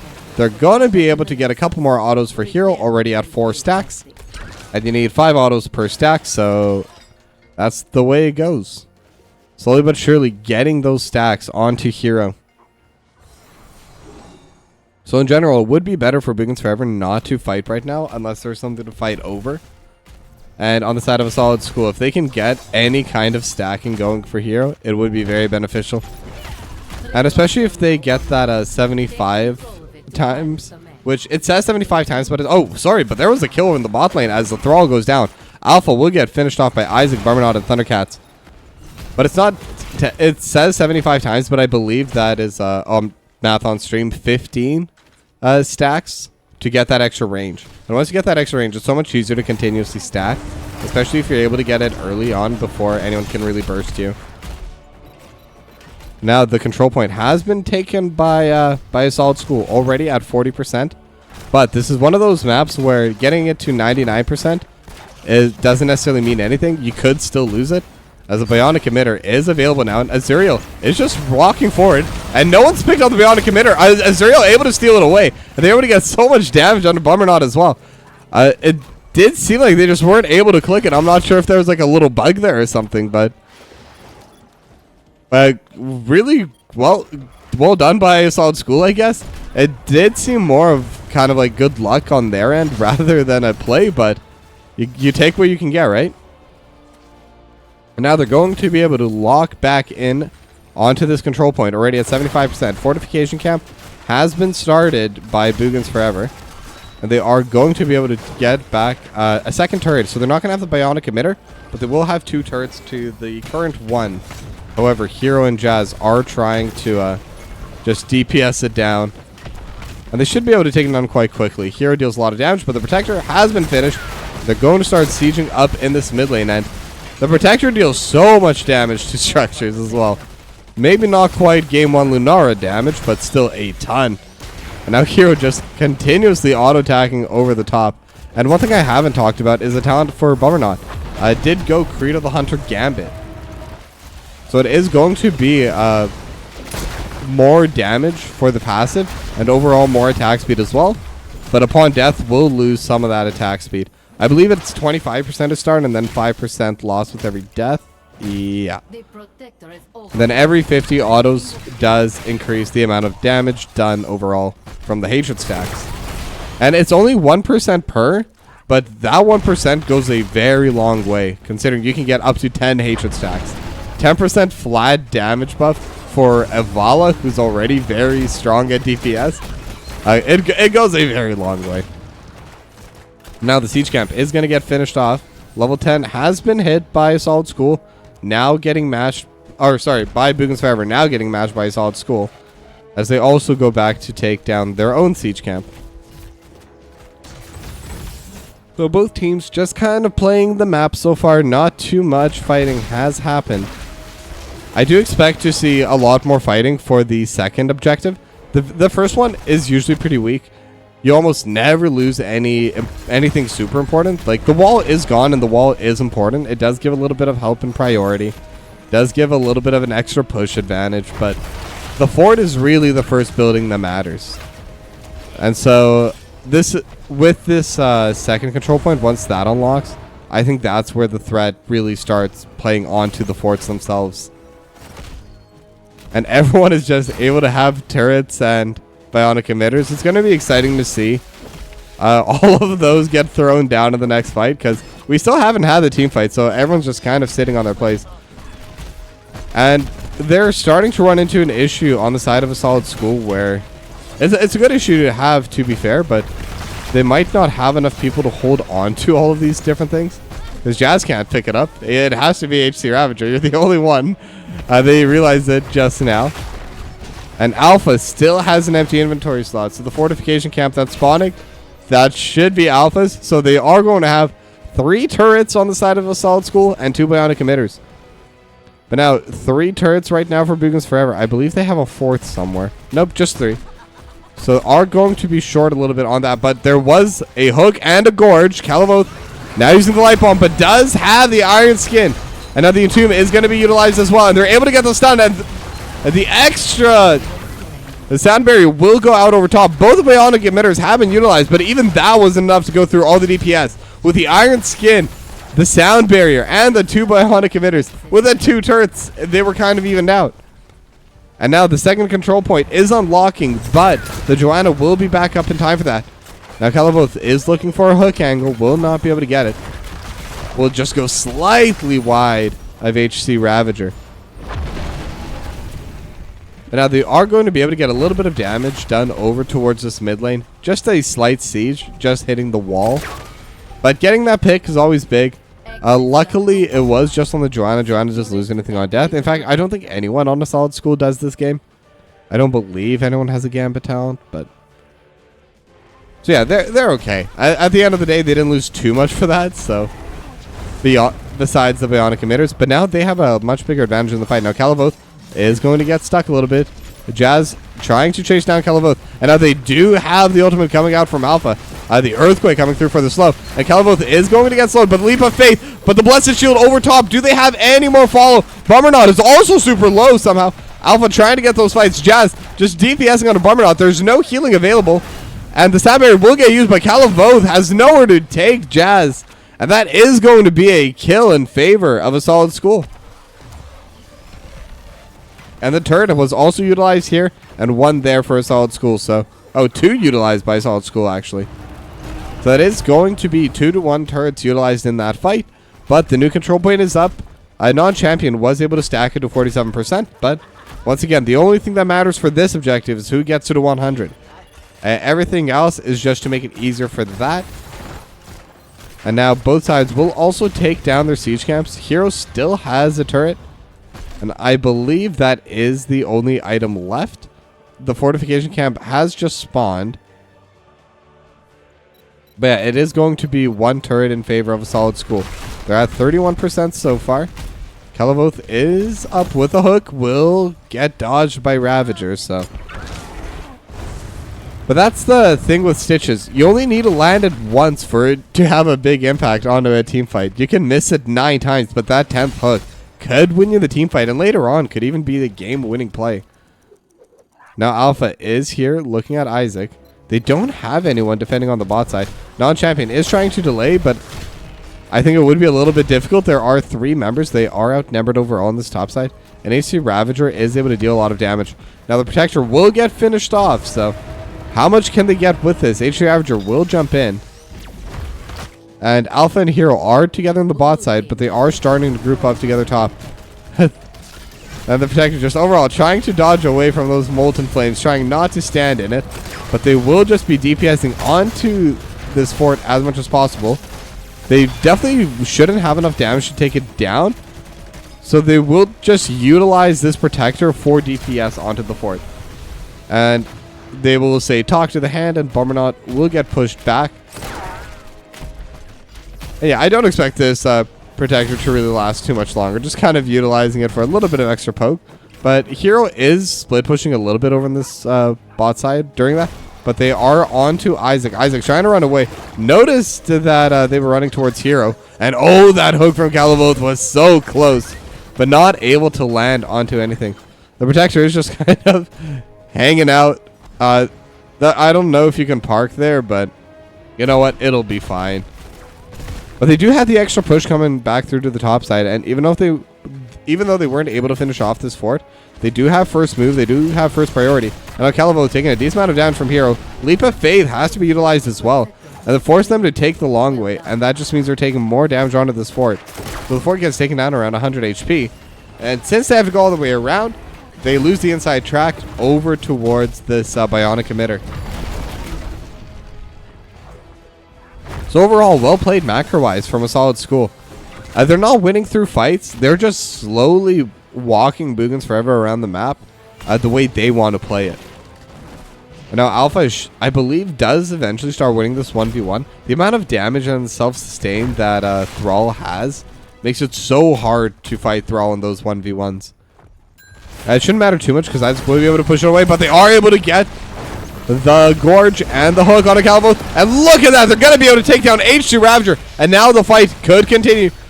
Jazz does get caught a little bit, but it is Lucio. But they're able to land another hook on a hero. And the Rain of Vengeance. The Taz Dingo has been popped. But I don't think it matters. The Taz Dingo was just going to be utilized to stack up. And that's going to be a 2 for nothing for Boogans Forever. And Calvo is able to land the hook when it counts. The fortification camp does get taken down by Alpha, but now they have the inside track in mid. They have the push, and there's no one there to defend. Azuriel can delay, can slow it down, but cannot stop the decimation of this fort. And now it's just going to be a couple more hits, and just like that, Boogans Forever now have the structure advantage over on the map, and that's going to help quite a bit. The next objective is going to be at the bottom of bot lane. And even though it is quote-unquote mid lane, on this map, mid lane favors the top side. It's not straight in the middle of the map. It is kind of on the upper half of it. So they will be able to have a little bit of off-lane pressure, but the Earthquake has been utilized. But Caliboth will use the Gorge and pull back Alpha at the same time. Now they're going to try and survive. Alpha just going to get burst down immediately. No, 1 second still left on Sound Barrier. And Calvo didn't even need to land the hook, just knew the limits, just decided, I'm going to eat that Thrall. And they're able to combo it with the Light Bomb from Thundercats perfectly. It's definitely something that they've practiced, and it's definitely something that's working out for them, because once they get the one pick, if it's on an important target, that's all they really need. Oh, but they do get yet another hook. And HC Ravager gets taken out so low. Jazz forced to use the Sound Barrier, but they definitely cannot defend this either. Though there aren't any minions left, so might be a little bit of a saving grace for them. 14 seconds on Alpha. None of them did go down, so Jazz will be able to heal them back up slowly but surely. And Alpha will be back up in 5 seconds, but not in time to fight for this wave. It is just going to be a Zuriel and non-champion, as everyone else has backed away to take the fortification camps. And the siege camps as well, gonna get taken down by both sides. But now this fortification camp, with the grouping that they're doing on the side of Boogans Forever, it does look that they're considering to take down this bot lane fort and then invade onto this fortification camp. They have level 20s available, only level 19 on a solid school. So this is a moment where they could just look to take pretty much any fight. This is going to be their biggest power spike remaining in the game. Now Isaac looking for a play, but so hard into HC Ravager. It is so hard to play. Oh! Calvo was almost able to land the hook onto HC Ravager. And now with that, the support camp will get taken down. And the fortification camp is going to get started on as well. Just like that, it will get finished off. And that's going to be an extra turret for the next fight. But level 20 is hit, so the advantage is gone. But they're already working on this third fort. And the damage just dealt on HC Ravager. But they do have the Earthquake. Leap of Faith has been utilized. But look at the stun. They do have so much damage just going out over the top. They're not able to get anyone taken down. The hook will land on Azura. And in fact, so will the Gorge. And they're going to be able to chain it into the Light Bomb. Azuriel's still alive, but Sound Barrier, Iron Skin, doesn't matter with the damage. But they're able to land yet another hook on a hero. Tazdingo does pop out, but it doesn't matter. You're stuck under the tower. You're going to go down. 32 stacks now, able to get so much from that Tazdingo, but I don't think you trade your life for stacks this late into the game. It's been 16.5 minutes. The objective point has spawned. There is still one fort available for Boogans Forever to take, and Isaac is looking to finish it off right now. But is in a little bit of a bad position. In fact, will be forced to use the Wraith Walk. But now the side of Boogans Forever is going to group up in this bot lane. They're not even bothering with the objective. They're just going to deal as much damage as possible to this wall, and they should be able to take it down entirely. Not able to just use the vaults for that extra little bit of DPS. And the wall gets taken down entirely. So it is going to give them another avenue, another play over onto this bot keep. And they're continuing with this push. Hook not going to land onto anyone. Barbernaut is taking a little bit of poke from Ravager, but nothing that Thundercats cannot heal up. And they're dealing a lot of damage to this keep. I didn't expect them to get it down this quite low. So it is at a quarter HP. Top lane fort is still alive at 2,000 HP. So it shouldn't take too long for Isaac to be able to finish it off with the help of the minions. 1 auto, 2 auto, 3 auto, and boom. The powerful auto will be able to get the kill. Azuriel is going to get locked in. And with the Gorge, they're even going to be able to get Azuriel behind the wall. There's no for Azuriel to go. So that's just going to be a free kill going over to Boogans Forever. Just with a 1 hook. And that's why you pick the Stitches. The fortification camp did get stolen. But again, you lost your tank. You lost your frontliner. How do you play? Gorge, it will be back up in 40 seconds. And interestingly enough, it is going to be the Master Hooker talent coming out, not the Team Gorge, as you sometimes see from the from Stitches players. But they're going to finish off this keep, even utilize the turret. I'm not sure they needed to do that. However, it might have just been to help tank the keep. But they will be able to just get it back with a fortification camp from a solid school. And now the top side for it has been taken down as well, and we have seen this in a few games already. If Boogans Forever get a comfortable lead, and this is definitely a comfortable lead, they've been able to close out pretty well. So a solid school will need to pull something out that is quite powerful in order to bring this game back. They will definitely need a good big play to be able to bring this game back, at least to an even state. I think they need 2 or 3 teamfight victories now to be able to get the map in a state where they can end the game. Now the Bionic Emitter also going to get taken by Boogans Forever. I believe Calavoth not going to be able to hook anyone. That one was fun because I didn't even see anyone on that side. Calavoth will lock in that objective. And now the Entomb does come out. Multiflame over the top. Isaac, 600 HP, 700 HP, still healing. And they're going to use the Blessed Shield and will be able to secure the kill. But the Tazdingo on the backline has been utilized. And they will be able to take down the healer. But Hero is still alive. Do they have enough healing? Yes, they do. Hero will be able to walk away. So 1-0 for a solid school. They will definitely need more than that to be able to get in a better spot, especially since the kill was on Isaac. And like I always say, one of the main advantages of the Yorick is you're able to respawn so much faster. Now the objective is available, so they could try using this timer for that. It'll be difficult because the map is in a bad spot for them. And this objective takes forever to lock in. However, it does seem like Boogans Forever, they don't want to play on the offlane. They want to play against them. And it doesn't seem like Solid School is even bothering trying to lock this in. They know it will take too long. They know they will just get run around the map during it. So they're just going to get their waves back, send Alpha to just kind of stand there, and slowly but surely make it something that Boogans Forever have to respond to.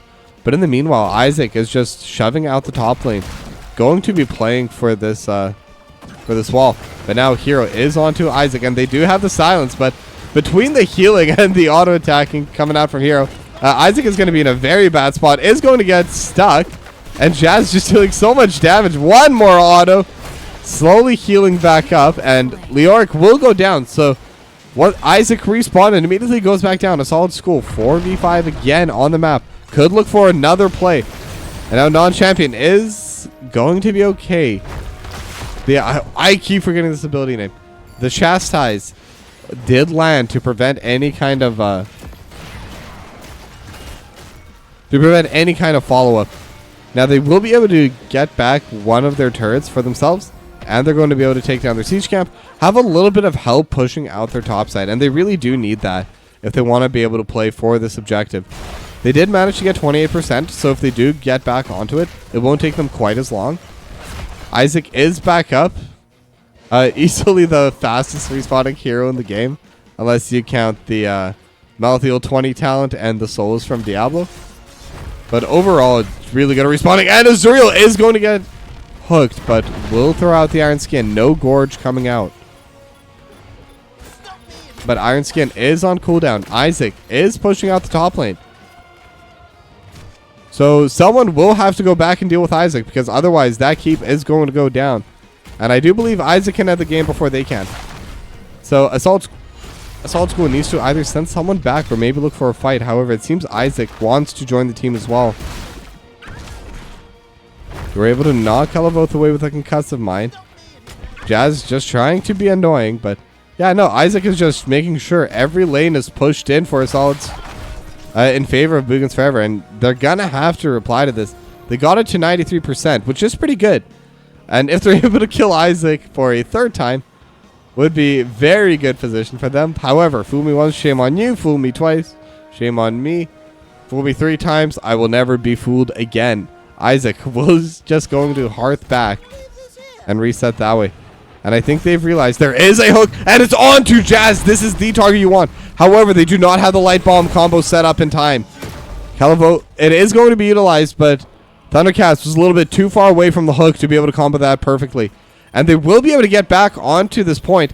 And with those cooldowns gone, with no Gorge, with no light bomb, they should be able to just secure this. But how much can Isaac get over on those side lanes? Just continues. The mid lane keep is at 50%. Top lane keep currently at 80%. Will get taken down lower. They did send Alpha back to deal with that. So now it's just going to be the Protector pushing everything back. They were able to push Calavoth all the way back, taking a lot of damage from Hero. And Hero is now playing onto this fort. And Bombernaut takes so much DPS in the Protector. I don't think I've ever seen any kind of neutral objective, or so to speak, deal so much damage to a player. Even the Punishers don't deal that much. But the top lane keep is very low. Isaac is maintaining that lead over in the off lane. And is trying to run away. Alpha will be able to land the dogs and will be able to cancel it. And now Isaac is trying to run towards the mid lane. Running towards Calavoth.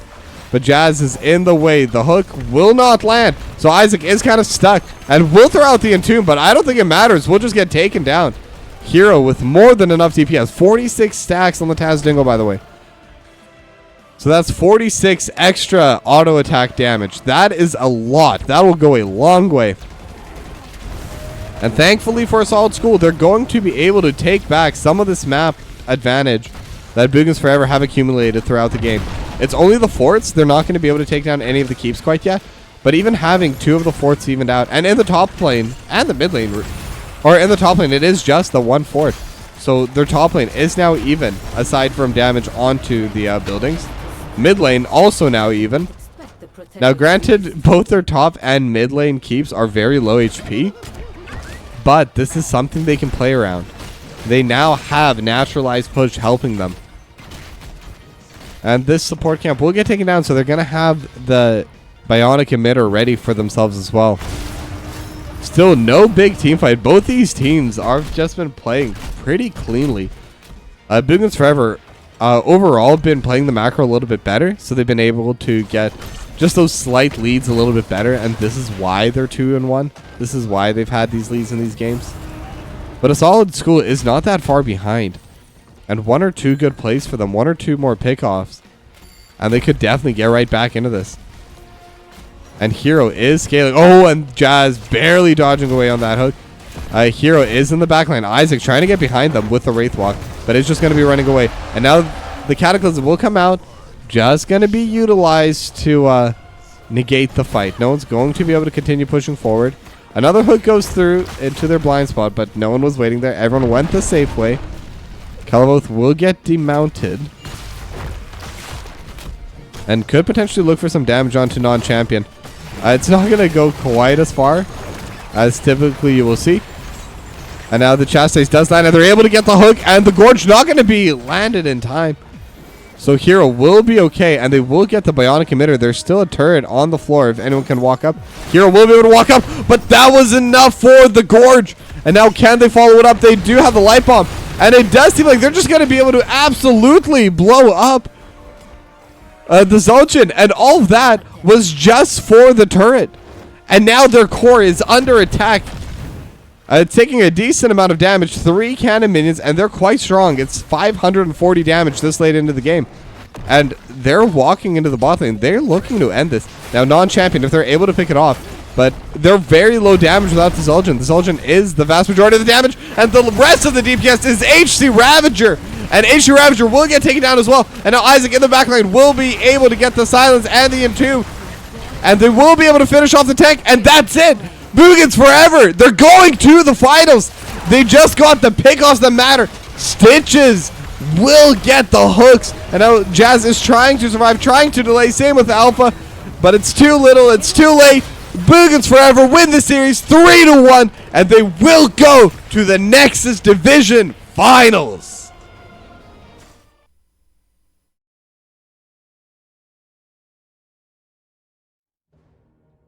Oh, and that must be so sad for a solid school.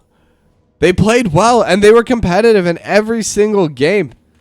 And they even managed to win against Boogans Forever. I say that as if that's an upset, but really they should definitely have been able to win, and they've really shown just how close they can play. Because that was a 28-minute game, so with all that being done, that's kind of a really interesting finish to the game. All for the one turret. Calavoth able to see that angle, lands the hook, and was able to win the game from there. Now I'm going to message them, see if anyone is interested in a quick interview. But don't go anywhere quite yet.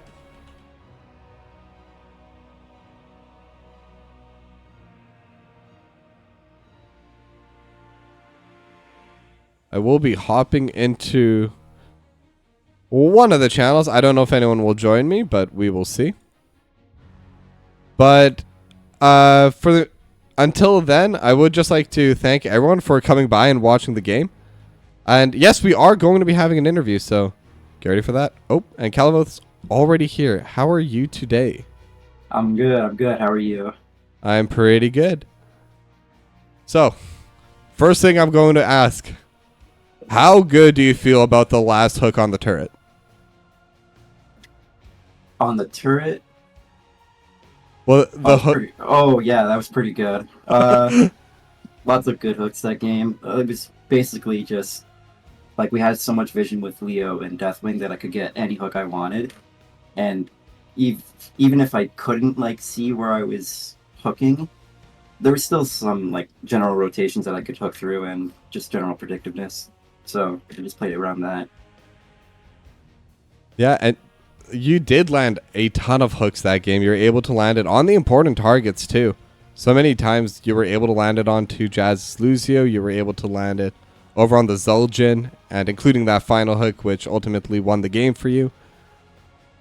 But one thing I did want to ask you about, every single game you played, and this isn't just you, but just the entire team, you seemed very cool, calm, and collected in playstyle. Would you say that was the same for you in the voice chat, in the vibe overall for the team? Or is that just the playstyle?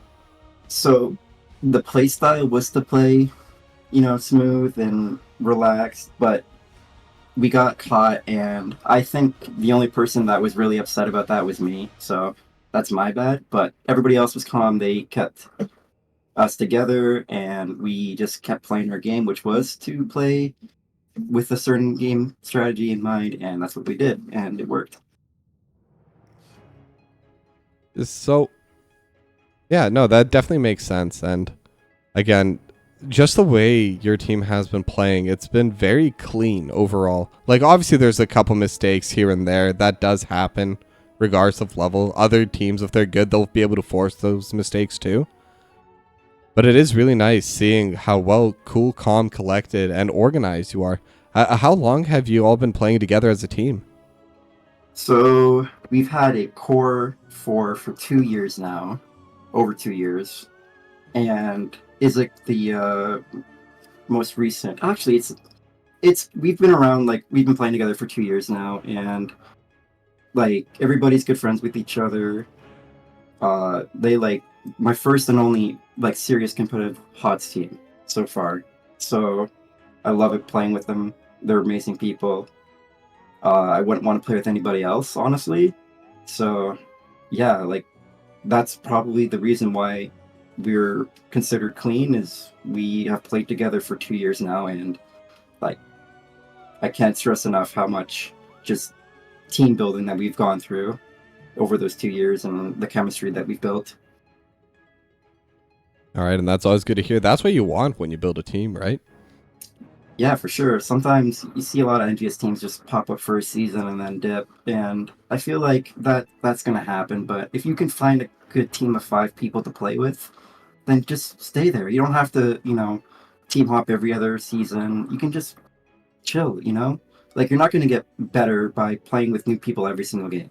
You get better by improving as a collective, essentially. Like it's not a single player game. Yeah, and you're 100% right on that. And then finally, I wanted to ask, is there anything you want to say to the audience? Any shout outs you'd like to do? We are on the official NGS channel today, so. Shout outs to my team first. They played amazing. Everybody played amazing today. There was some rough moments there, but like we all came back, and like everybody played amazing. Everybody just followed up on every like play that each and every person made. Great job. Shout out to the enemy team. They played really well as well. They had like an amazing Braxis game. Like their draft looks awful in like just in theory, but like they really played it well. And props to them. Like they messed us up there. Shout out to like all the teams that we scrimmed. Boomer Gaming, great scrim partner. Gilly Shark, another great scrim partner. Those two teams have helped us tremendously in the past 2 seasons alone, and we wouldn't be here without them. Shout out to you guys at the NGS, all the streamers. It really helps us keep us motivated to keep playing as well. It's always great to look back at the VODs and watch us play. I love it. All right, well, perfect. Sorry, I did think of one more question. This will be the last one, I promise. No problem, no problem. Who do you want to play in the finals? Boomer Gaming or Slang Bros? Definitely the Boomers. We've basically have played against each other for 2 straight seasons. Both, they're just like scrimming and playing regular season games, and like they're always fun to play against. It's so even when we play. We're so like just good friends too. Like just scrimming them, playing them like all the time. Like almost like once a month we scrim them. It's crazy. Maybe even more actually. But like yeah, I want to play them for sure. All right. Well, thank you very much for the interview, and congratulations again on your win. Thank you. Thanks for the cast. Anytime. All Hopefully right, I'll be able to take care. cast the finals as well for you, so Yep. hopefully see you around. Take Bye-bye. care. Bye. And with that, we will be wrapping up the stream as well. Thank you again to everyone for coming by and watching the game. I will be starting replays tomorrow on my channel for real this time. I know I promised it twice now, but my voice definitely feels a lot better. I think those of you that have heard me cast the past week know my voice has gotten back to what it's, or almost back to what it normally is. So I do want to start on the replay cast tomorrow. I'll be on the NGS channel on Sunday for the other Next Division semifinals.